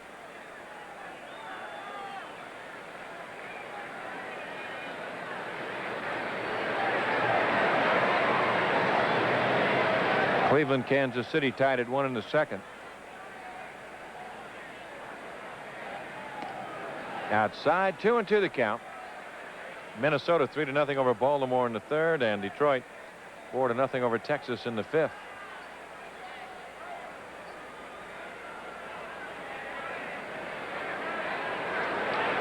Still no score. The Mets and the Astros just outside, and the count 3-2.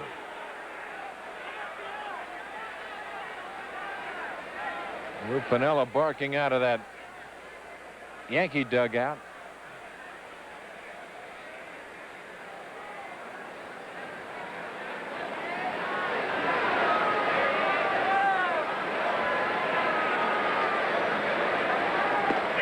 Got him.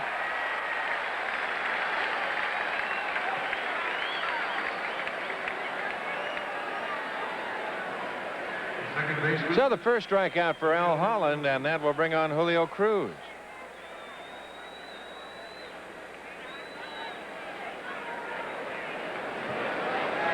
Out on the coast, it'll be Boston at Seattle, Toronto, California, and Milwaukee at Oakland tonight.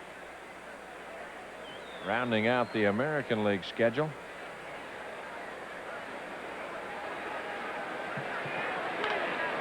High to center field. Anderson just drifting to his left.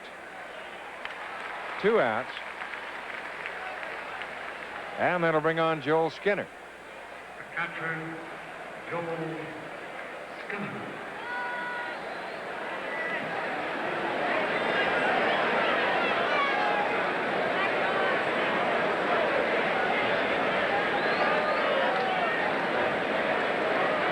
Skinner 1 for 2 tonight, as you can see. Homered his first time at bat, his third home run of the year, a 3-run shot to put the White Sox at that time on top 3-1. The Yankees got a run in the third on Mattingly's home run to make it 3-2, and 3 more in the fourth on a 3-run home run by Pagliarulo. And that's where we stand, 5-3. 0-1.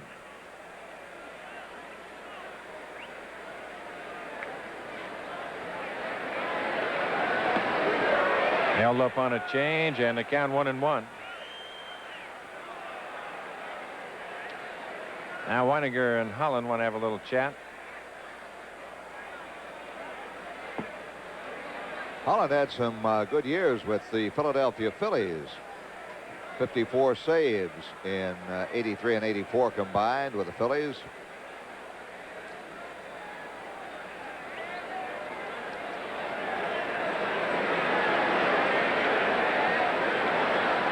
I think the big thing about Al is just pitching himself back into shape. That's high. Always had a good fastball, but the last couple of years with out of Pittsburgh, he came in the Candelaria deal over to the Angels, and this was not in real good shape. He looks a lot trimmer right now. And he can be a help out of that bullpen. He's been around too long not to be. Well, he first made the scene in the major leagues in '77 briefly with the Pittsburgh Pirates. Came up for good in '79 with the Giants. He's been around ever since. Giants, Phillies, Pirates, Angels, now the Yankees. Got him. So a quick inning for the White Sox. As Holland comes on to strike out 2 out of the 3, we go to the bottom of the 6th, 5-3 New York.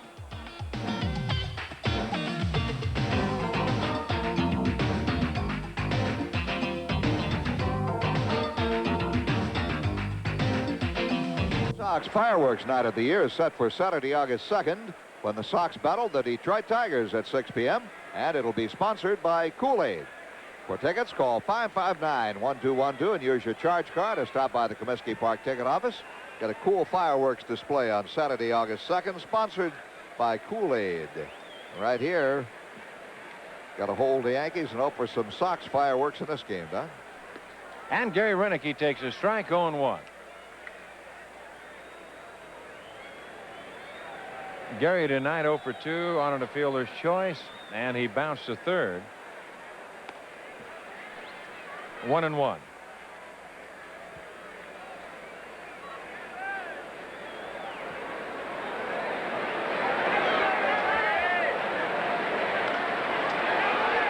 To left, and there's Lyons. 1 out to Mike Easler.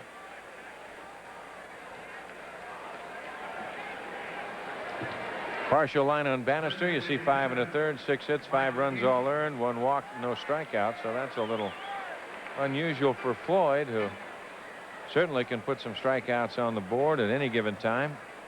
Mike Easler has popped a short, singled, and scored.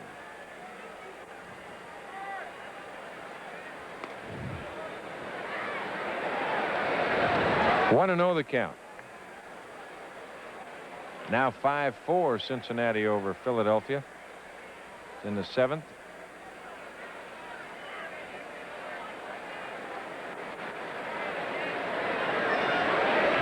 Hey, right there, 4th in the American League in hitting with that .336 average. And 1 for 2 tonight. And if that's fair, it's foul. 2-1 the count.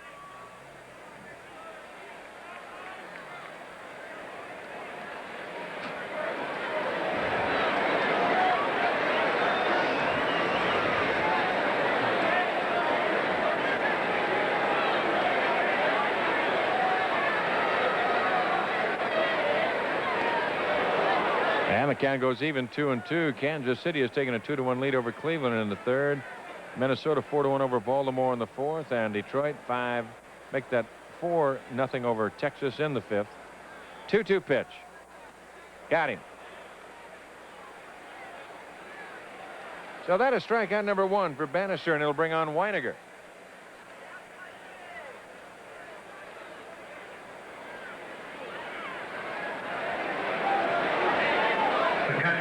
Weiniger has popped a first, double, and scored. 1 for 2 tonight.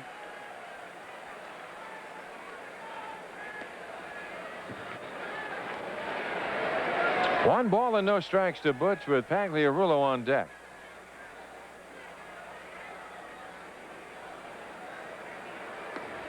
On the corner, 1-1.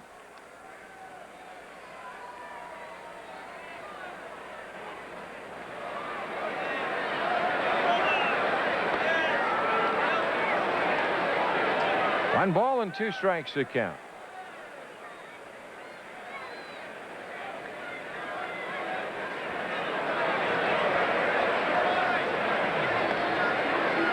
Breaking pitch up high, 2-2.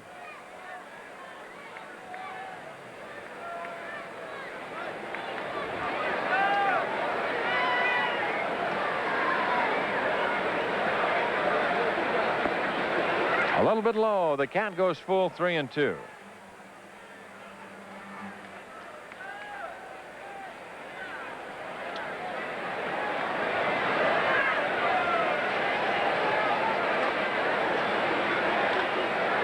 Bouncer third base side, foul ball. Well, I tell you, it's a good thing that ball was fouled. It took some kind of a strange bounce and went right through Hewlett. That ball was too close to being a fair ball not to field. I think it just took a bad hop by him. Now Weiniger will come back, and the count remains 3-2. 2 more games tomorrow afternoon and Sunday afternoon. Tomorrow will be Joe Cowley and Scott Nielsen. That will be on NBC, part of their doubleheader game of the week. It'll be coming your way at 3:05 Central Daylight Time. And then on Sunday, we'll be back your way on Sports Vision. It'll be Neil Allen and Doug Drabeck. There's a drive to left field, but Lyons is there, makes the catch, and that'll do it. 1, 2, 3, and we're through 6. It's 5-3 New York.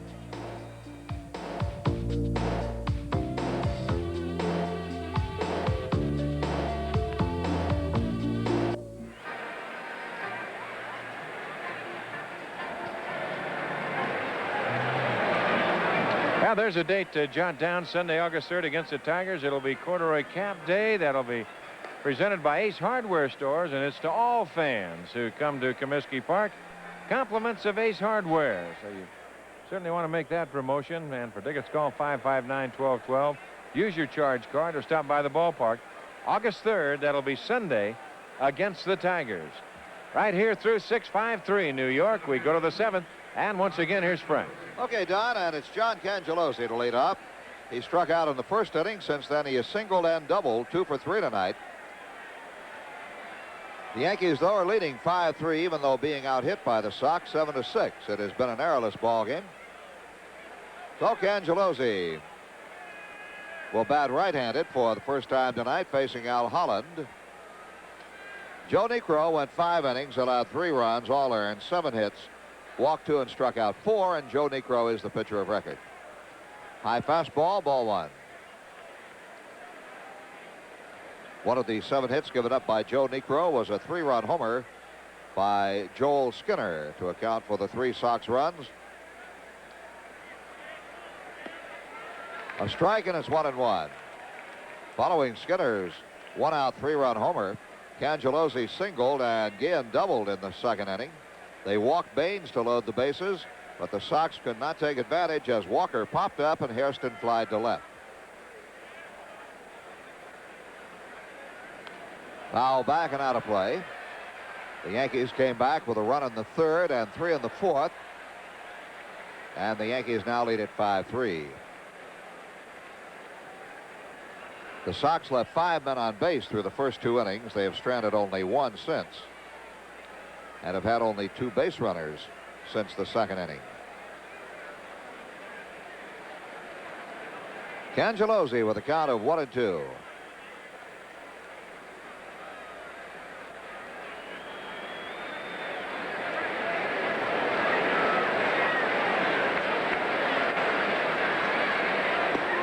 And Holland gets his 3rd strikeout. He's faced 4 men and struck out 3 of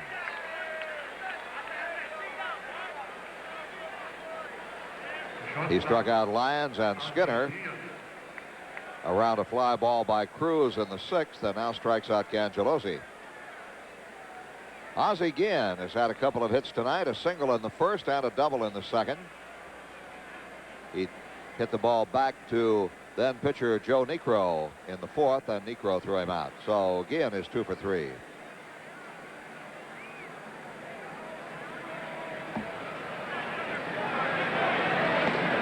Ball 1 is up high.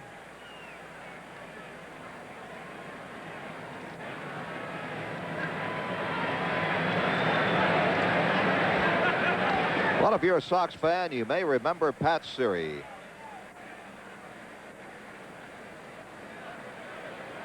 Down at third base, Pagliarulo creeps in to protect against a bunt, and Guillen shows bunt, takes the bat away, and a strike called, 1-1. Lifetime .315 hitter against the Yankees, 23 for 73.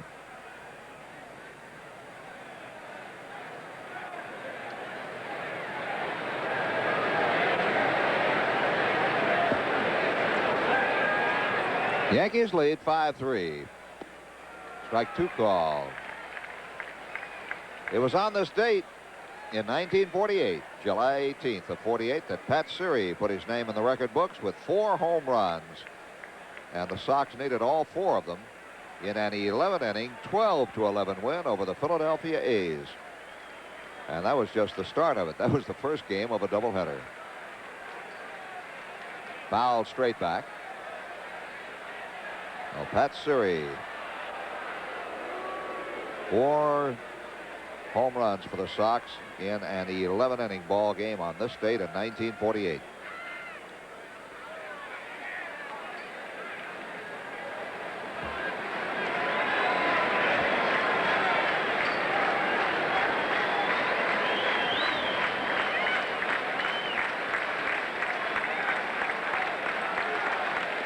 Fouled off. Ozzie got just a piece of it and stays alive. Other memorable events in baseball in this date. Ty Cobb got the 4,000th hit of his career on this date in 1927.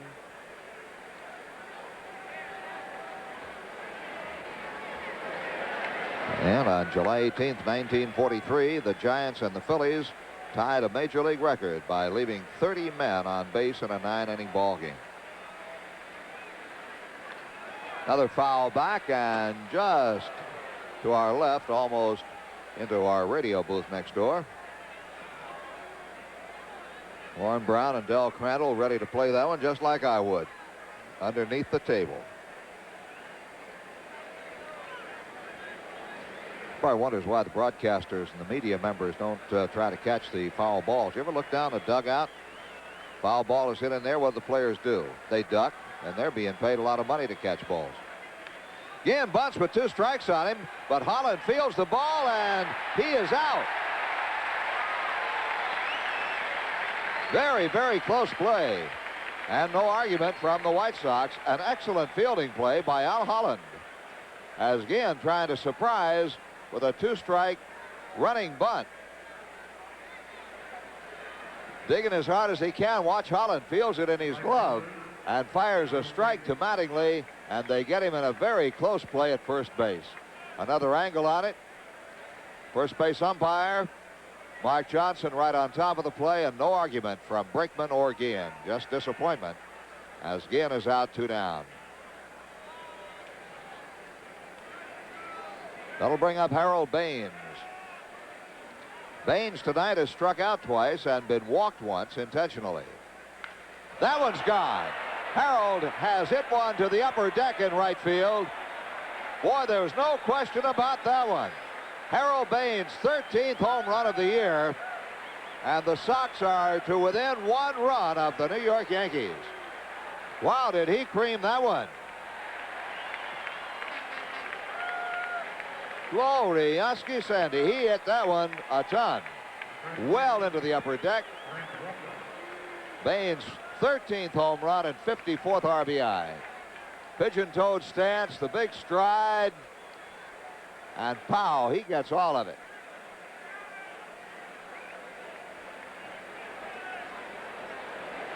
And there it goes at the upper deck. And the Sox now trail by a run. That is their first hit off Al Holland. And the first pitch to Walker is fouled straight back. Sox now have hit 2 home runs in the ball game, and all 4 of their runs have come on homers.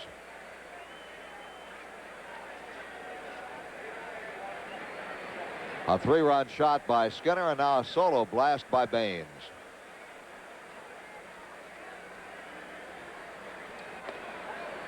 A ball and a strike, and the Yankees get Righetti up in their bullpen. There's David. Boy, he almost blew the game last night. It wasn't his pitching, but his fielding, really. Walker checks the swing, but he foul tips it, and it's a ball and 2 strikes.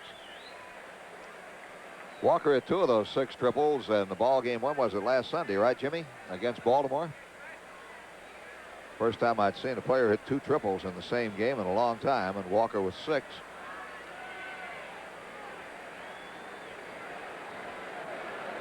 You don't think of a Greg Walker as leading the league in triples or being tied for the lead.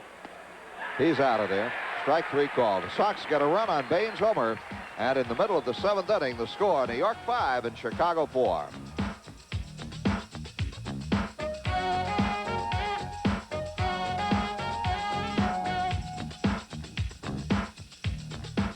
American League scoreboard. It's Detroit 4-0 over Texas in the 5th, 3-1 Minnesota over Baltimore in the 4th, and 2-1 Kansas City over Cleveland. The rest of the action on the coast starting in about an hour or so. National League this afternoon, 2-1 the Cubs over the Giants this afternoon, and it's 5-4 Cincinnati over Philadelphia in the 7th, 10-1 in the 6th inning Pittsburgh over San Diego, 1-0 Montreal over Atlanta, but they're still in that rain delay. It's 3-1 the Dodgers over the Cardinals in the 3rd, and New York and Houston scoreless in the 4th.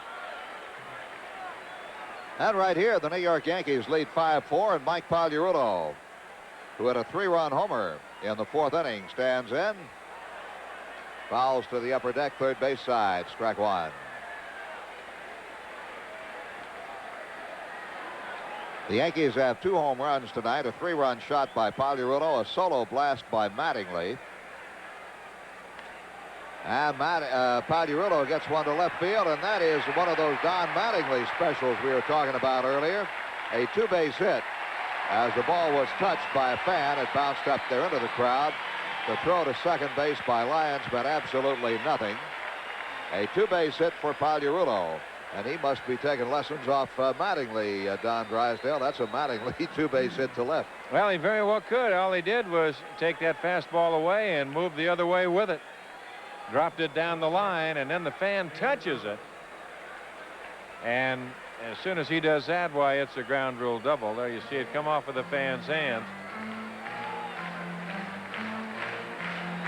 So Pagliarulo has his second hit tonight, and he is now 4 for 5 in the 2 games of this series. When you're hot, you're hot. The Sox will look for Barrett a bunt. Dale has lined to left and grounded to third.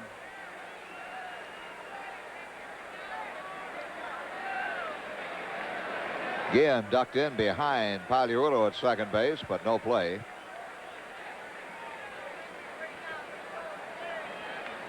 Seven hits now for New York, and the Yankees lead 5-4. He shows bunt, but he takes ball 1. Walker and Hewlett ready to charge in. Of course, Hewlett has the responsibility of third base should the ball be bunted hard back to, say, the pitcher, or bunted right out in front of the plate where Skinner might make a play at third base.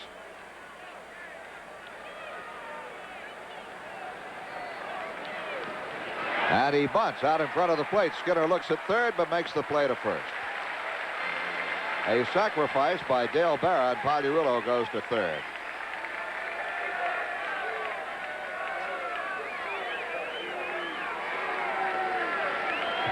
There it is. That's a good bunt. Skinner grabs the ball, looks at third, sees he does not have a play there, and goes to Walker, who had backed up to cover first base. So the runner at third with one out, and Fregosi is on his way out, and he may not want Bannister to pitch to Henderson right here. He's already made the sign to the bullpen. So the Sox will make a pitching change here in the 7th inning. Guillen and Skinner join the conference at the mound, and Fregosi is already motioned to his pen. So there's a break in the action as the pitching change is made. The Yankees lead 5-4, and they're threatening. We'll be back right after this.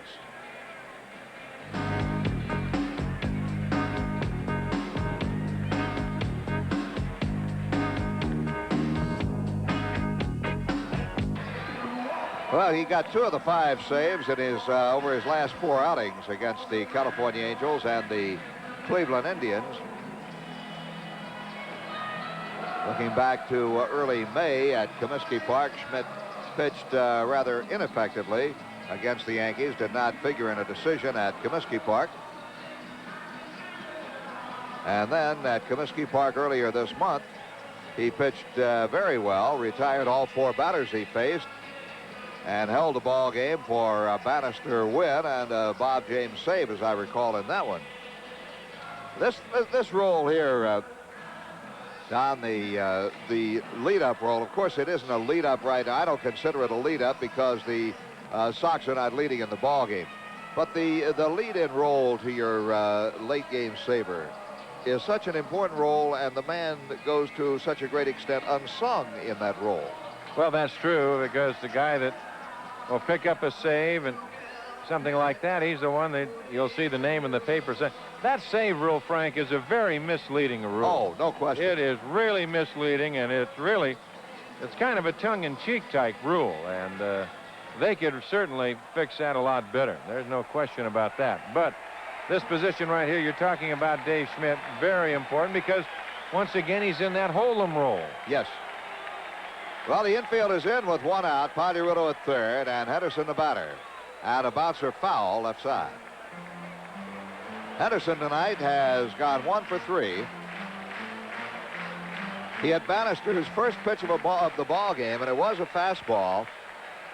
Bannister's first pitch was hit by Henderson for a double in left field. He stole third and scored on a ground out. Bouncer to third. That'll hold the runner. Good play by Hewlett. Throws on and gets Henderson. Well, I'll tell you, Pagliarulo had to scoot to get back there to the bag. Well, that was a good play. Now, here's a case. Don Zimmer yelling very quickly at Pagliarulo, get back. There's no need to go. Infield in contact play right there. You don't have to go. And in that case, the Yankees didn't have anything that was a mandatory go play on. Bannister pitched a good ball game, Frank. He only threw 86 pitches while he was in there. All right, there are 2 down, and now Willie Randolph is 0 for 3 tonight. Fly to center and grounded twice to Guillen. Little break on that one from Schmidt, and it's strike 1. The Yankees lead 5-4. Now with 2 outs, of course, the Sox have the infield back except for the third baseman, Hewlett. Cangelosi playing a rather shallow center field, and the same for Baines and right, and Randolph, what power he has is to right and right center. He seldom, if ever, pulls the ball. Loops one foul back to the crowd, 2 strikes.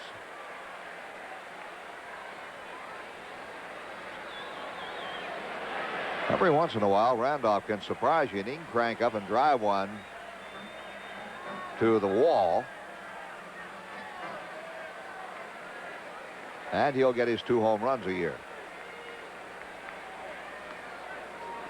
A ball and 2 strikes. Willie will keep you in suspense on the 2 home runs. You have no idea when he's going to get them, and that's about what he'll do, 2 a year. He's had 1 this year. That was in Toronto. You saw it. Yep. All right. The only reason I know where it was at. And that was the only run the Yankees got that day. That was that 15-1 Toronto win. Ooh, I remember that game. Yeah, I'd forgotten you were there for that one, Don. Foul ball.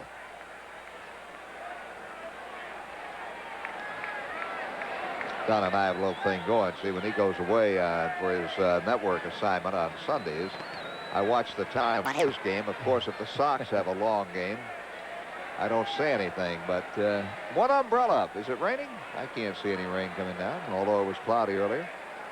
I see a couple of umbrellas. Must be a little slight drizzle. And that ball gets away. Will they get in? No, he's safe. Pagliarulo scores on what will be ruled a wild pitch. And the Yankees now lead 6-4. Well, Schmidt got a late break because he didn't think that ball was going to get away from Skinner. That was the first thing that went wrong, or actually the second. Number 1 is the pitch got away. There you see outside. Joel did not move out quickly, and now Schmidt coming on. Pagliarulo, who doesn't run that well, he beats the play with ease. Well, the run is charged to Bannister. The wild pitch, of course, charged to Schmidt on a base hit off the bat of Randolph. Well, Randolph singles out into right center. And the Yankees stay alive here in the inning.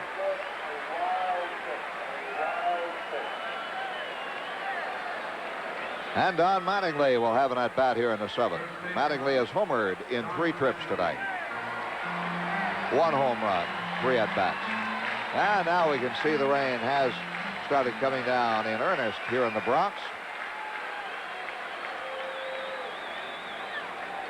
Randolph back ahead of the throw. Mattingly's home run in the 3rd was the first home run by a left-hander off Bannister this year. Ball 1.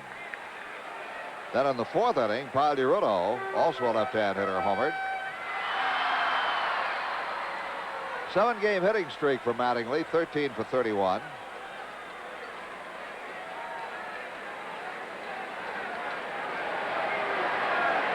Mattingly leads the league with 31 doubles. And a line drive right to Walker. The Yankees get 1 run on 2 hits and leave a man at the end of 7 innings. It's New York 6, Chicago 4.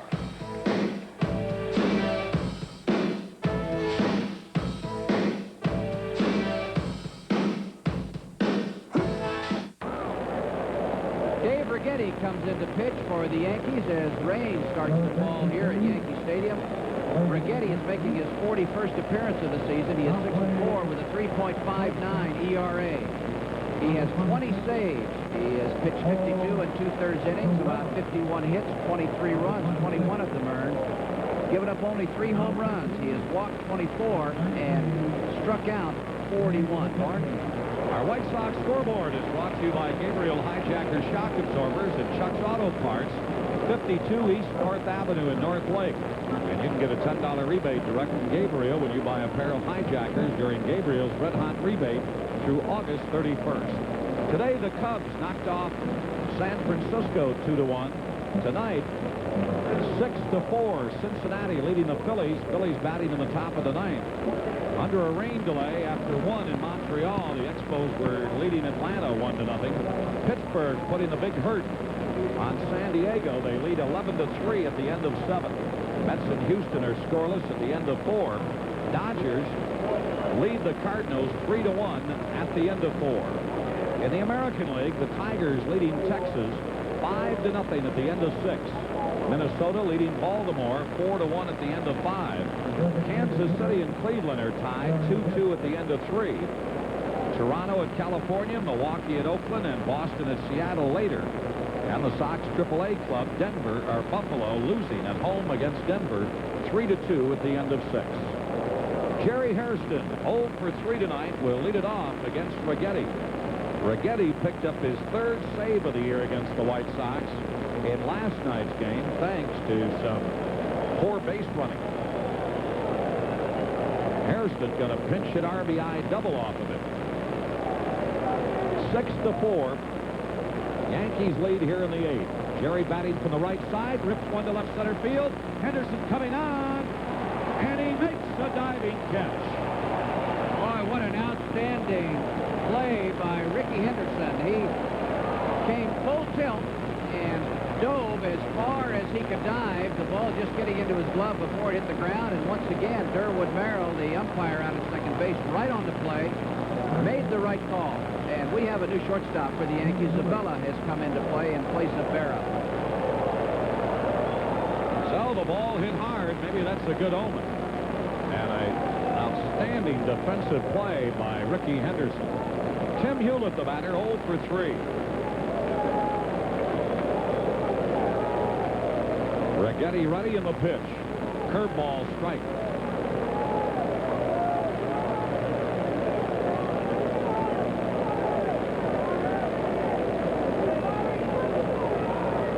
Left-hander delivers. Curveball swing and a miss. Breaking in on him. And he's out in front of the count, 0-2. Al Holland went 2 innings, allowed 1 run. It was a homer by Baines. He didn't walk anybody, and he struck out 4. Thorne, what I was going to say is Rigetti doesn't throw too many big breaking curveballs. He usually goes with a fastball and slider, but he's thrown 2 to Hewlett. Here's the pitch. Strike 3 called in the outside corner. Yankee pitchers have struck out 9 tonight.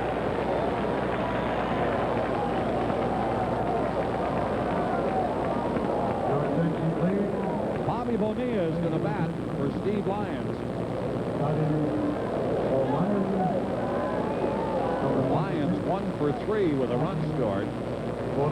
Bobby in his last 2 games has gone 3 for 4 in them. But he's stepping up here as a pinch hitter.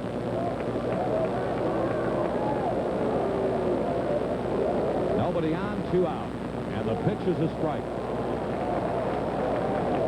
Bobby Bonilla, as a pinch hitter, does not have a hit, and he has been at the plate 7 times. Left-hander delivers the delivery. Curveball that he laid off of inside a ball. 1 ball, 1 strike. Sox trail by a pair. Left-hander ready, and the pitch. Low. 2 balls and a strike. O'Neill 3 for 4 last night, and then thrown out at the plate with nobody out. To a tapper back to the mound. Rigetti delivers. Strike call, 2-2.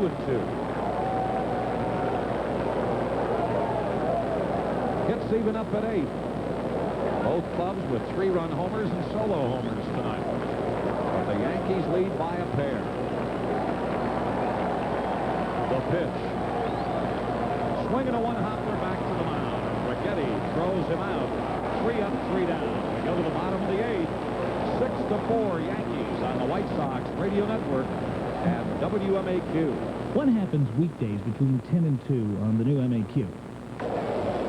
The next White Sox fireworks night of the year is set for Saturday, August the 2nd. The Detroit Tigers are going to be in town. And remember, that's a 6 o'clock ball game. And this fireworks night is going to be sponsored by Kool-Aid. Dave Winfield leads it off here in the 8th inning. 1 for 3 tonight as the Yankees lead 6-4. Dave Schmidt on the mound. And the pitch.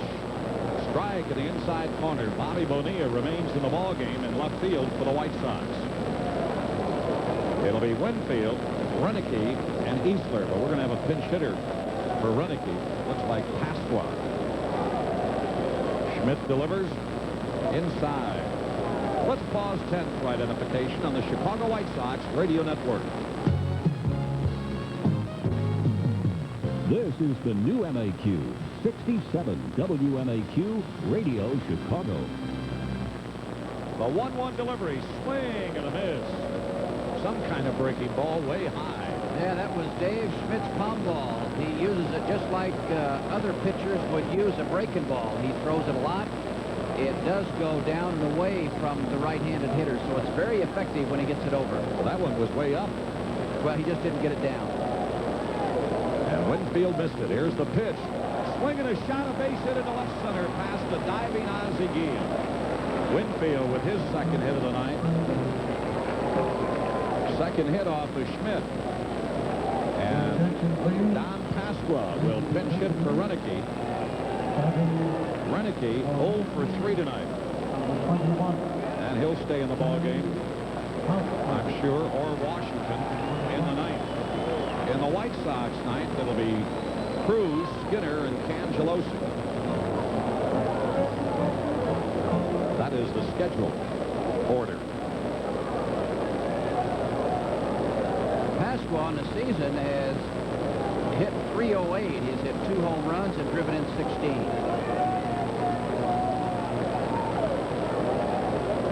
Schmidt out of the stretch in the delivery. And he couldn't hold up. Goes around. Strike 1.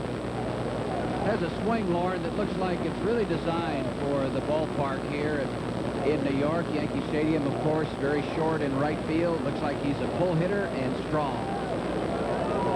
When people talk to the Yankees about trades, his name is always brought up, but they don't want to let him go. Boy, I saw him hit at batting practice today, and he can really get him up in those seats in a hurry.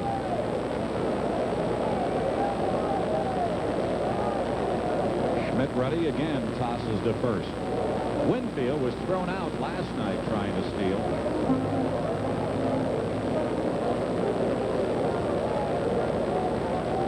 Outfield playing Pasqua straight away.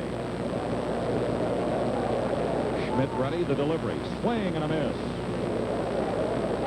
And he's out in front of him, 0-2. But Winfield is the kind of base runner that he will try to steal important bases for you. Last year, he stole 19. He has stolen 4 so far this year, but he kind of picks his spots. The 2-strike pitch. Just got a piece of it. Into the Yankee dugout it goes.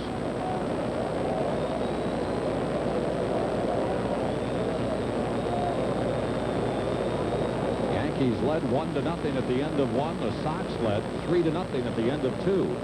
Yankees got a run in the 3rd. And really, Bannister's only bad inning after 1 out in the 4th. Easler single, Weininger doubled, and in a 2-0 pitch, Paliarulo hit a 3-run homer. The Sox came back with a home run by Baines to make it a 1-run game in the 7th. And the ball drops out of Schmidt's mitt, goes towards the foul line, and Winfield almost made a break for second, but wisely did not. And then the Yankees got a run on a double, a sacrifice, and a wild pitch in the 7th. And thus leads 6-4.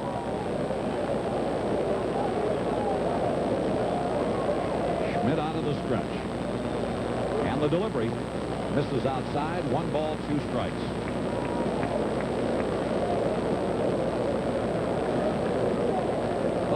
we could put in the outfield on our all-Italian team. Yep. Forgot about him. In Cavilla, forgot about him. Toss over to first. Candiotti would be on that pitching staff. Pretty good ball club. Here's the pitch. Pop foul to the left side. Well, you feel as though by hitting Pasqua here that he's going to stay in the ball game and play left field for them. And that's an indication that he's a pretty good outfielder also, Lauren. They're going into the inning with at least a 2-run lead, so you want your best defensive ball club out there. Otherwise, they probably would have pinch hit Washington and left him in the ball game. The 1-2 pitch. High and away. Evens the count, 2-2.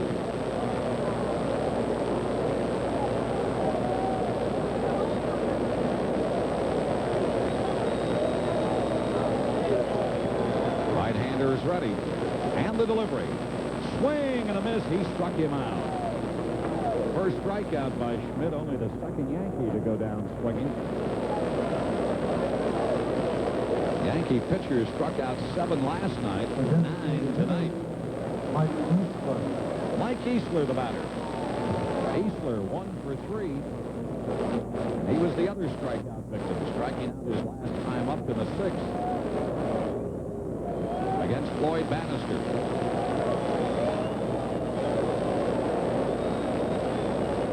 Here's the delivery, and it's high outside a ball. Well, you can look back at that second inning. Sox had 3 on the board, the bases loaded and 1 out, and weren't able to add any more. Last night's game, they had runners at second and third with 1 out and a run in the third, could not score anymore. And then that tragic 9th inning when they had runners at second and third, nobody out, a run in, and could not add any more. Here's the pitch, base hit down the right field line. Winfield with good speed coming to third, and Zimmer is going to hold him up as Easler is on with a double. Baines got on the ball in a hurry to make sure that Winfield stayed at third base. It looked as though he might have a shot at it and scoring, but Baines came up with the ball, got it in quickly to Julio Cruz, who relayed it on to the plate, and Don Zimmer held up Winfield. 4 doubles for the Yankees tonight and a couple of home runs. 6 of their 10 hits for extra bases. And the batter, Butch Weiniger, a switch hitter who will bat from the left side. He is 1 for 3 tonight, a double.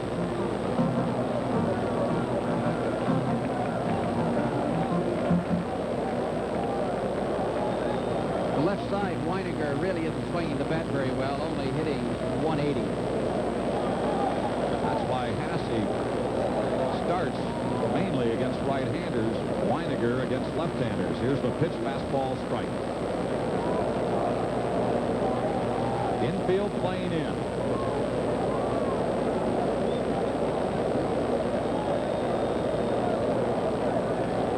Right-hander ready in the pitch.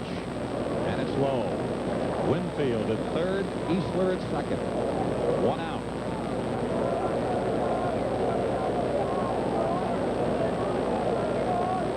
One ball, 1 strike to Weiniger. The delivery. Popped it up, but it'll come back and be out of play.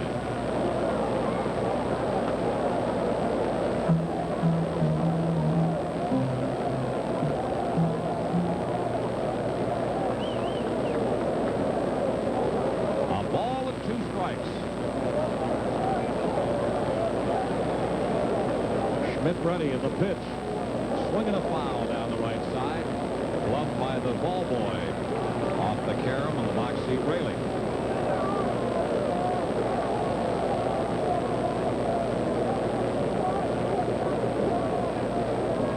Schmidt trying to get out of this inning to keep it a 2-run game.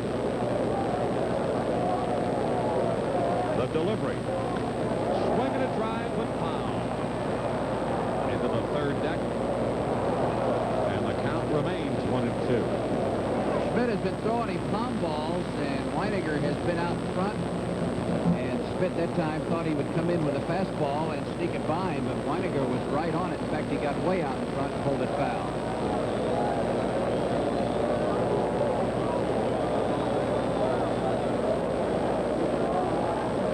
The 1-2 delivery. Hit it to right. Baines coming on. It's a base hit. The run will score. And it's a 7-4 ball game. Eastler goes to third.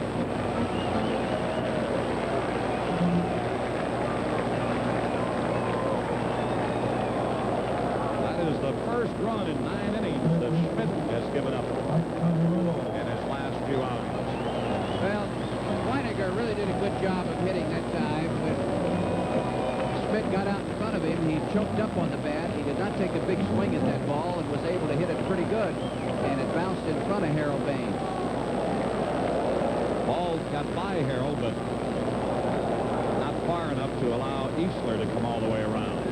Mike Pagliarulo with a big night tonight. Looks at a ball outside. He has walked. He's hit a 3-run homer, and he has doubled and scored.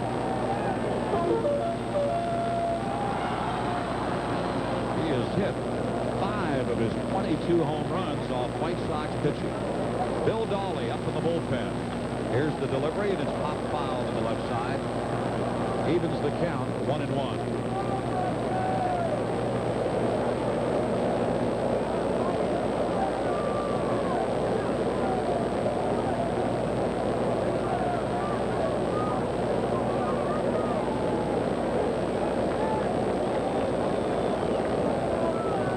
Here's the pitch, and it's high and inside. 2 balls and a strike. 7-4, the Yankees lead.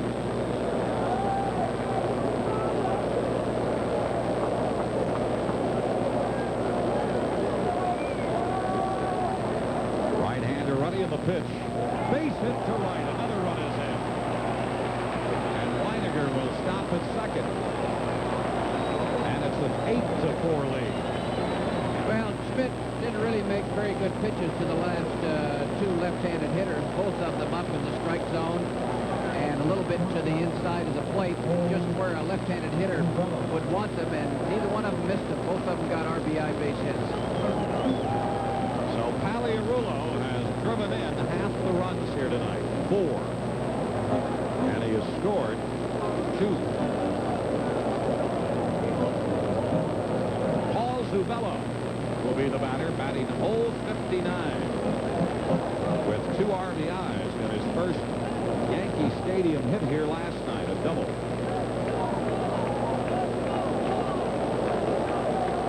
Zubello with 2 hits and 34 at bat and 2 RBIs.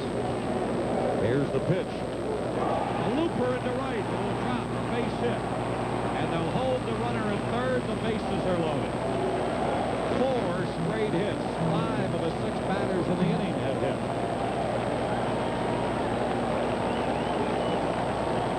Weiniger stops at third. Pagliarulo at second, and Fregosi out of the dugout. So Schmidt, who came into tonight's game in his last 5 outings, had allowed only 1 hit in 7 innings. Gives up 6 tonight, 5 in this inning. So we have a pitching change, and we'll be back right after this. And now, your Illinois man on the road. Liberty looks I glorious. don't know about you, but all this Statue of Liberty celebration on the TV has given me a mean case of couch potato-itis this week. Fortunately, Will be all for Dave Schmidt, 8-4 New York.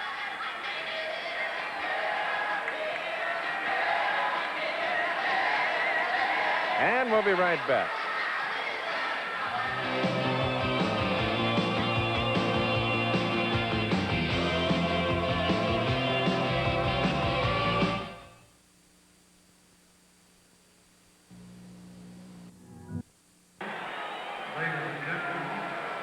Well, Dolly has really pitched better than an 0-4 record in 27 prior games, an earned run average of 2.77. He has 1 save, 48 2/3 innings, 45 hits, 15 walks, 33 strikeouts. He's around the strike zone, does not walk people, does not hurt himself that way. And he comes on here to pitch to Henderson with the bases loaded, and the Yankees leading by 4 runs. Big chore right now for Dawley. And the first pitch outside, the count 1-0. Henderson 1 for 4 tonight.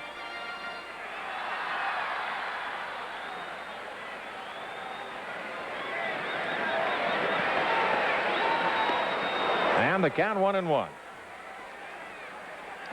Dawley in 7 1/3 innings against the Yankees this year has given up 2 runs, 6 hits, and shows a loss to New York.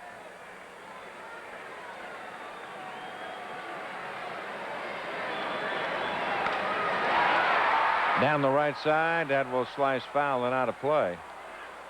And the count goes to 1-2. 8-13-0 for the Yankees, 4-8-0 for the White Sox.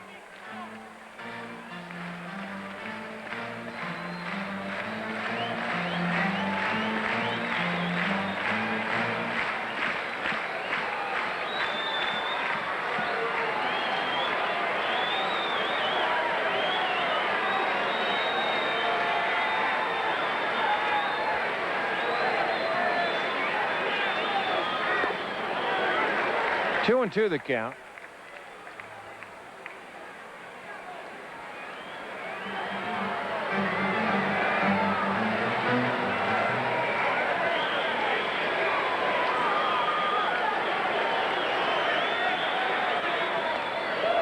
And the count 3-2.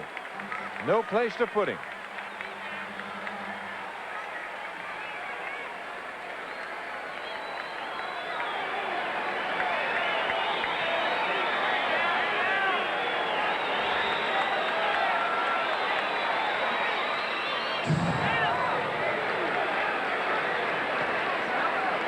Count remains 3-2. Willie Randolph on deck. 7th inning, no score. New York and Houston. Boy, they got a dandy going down there.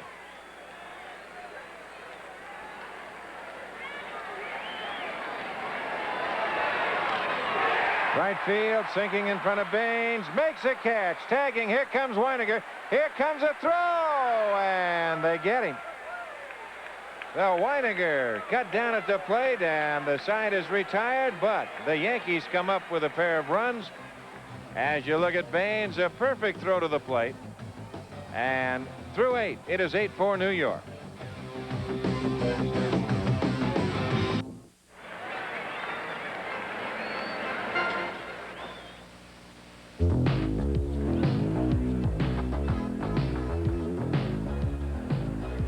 The next game on Channel 32 and the White Sox Network will come your way Tuesday, July 22nd at 6:30 when the Sox take on the Cleveland Indians in Cleveland. Jim Fregosi is ready to go to his bench. He's got Tolleson out to bat for Cruz. Kittle out to bat for Skinner. As we go to the 9th inning, the Sox are trailing by 4. The Yankees leading 8-4. So it'll be Tolleson, Skinner, and Ken Gelosi here in the 9th, with Dave Righetti on the mound for the New York Yankees, trying to pick up his 21st save of the year. Now Tolleson to lead it off. Ron Kittle on deck. He will hit for Skinner. And I'll mention too, Pasqua, who batted for Renicky, stays in the ball game to play left field for New York. So the outfield is Pasqua, Henderson, Winfield. The infield, Pagliarulo, Zavella, Randolph, Mattingly.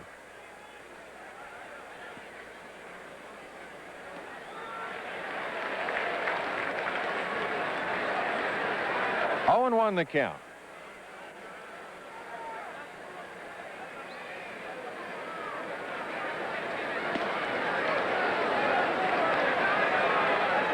A ball and a strike.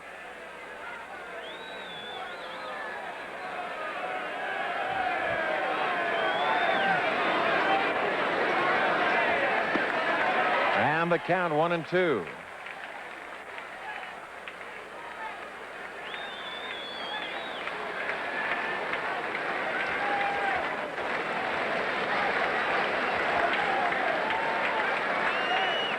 Got him looking.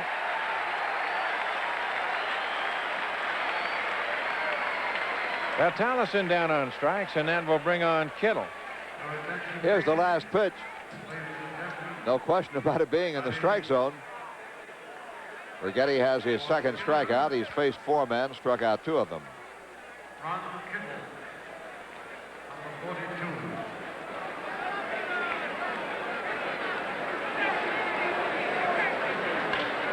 High to center and playable.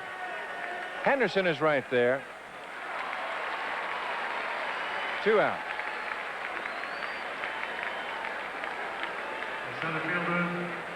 Well, the Sox are down to their final out, and John Cangelosi.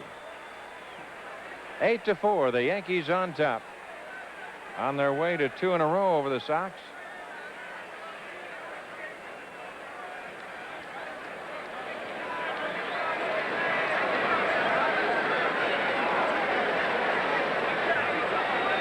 Cangelosi 2 for 4 tonight, a single, a double, and he has struck out twice. Takes a strike, 0-1. Ozzie Guillen on deck.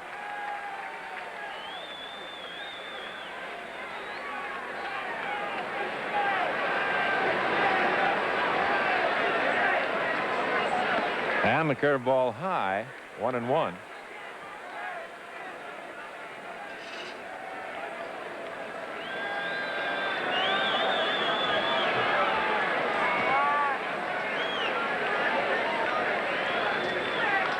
A bouncer to the hole. Zuvella, tough play, sets, throws. Look at that by Mattingly. There's a way to end it for the Yankees. What a play by Zuvella, capped off by a play by Mattingly. There's a play of the evening right there. As far as the Yankees were concerned. And take another look at it. Well, you'll see Zuvella range deep to his left. Ball comes up at a hop. He backhands it. And in the same motion, throws on 1 hop to Mattingly, who digs it out of the dirt, proving once again why he's probably the best defensive first baseman in the American League, if not in the major leagues, as well as the best hitter in the league. We'll be back. Final score, the Yankees 8 and the White Sox 4. Yankees 8 runs, 13 hits, no errors. They left 5. The White Sox 4 runs, 8 hits, no errors. They left 6.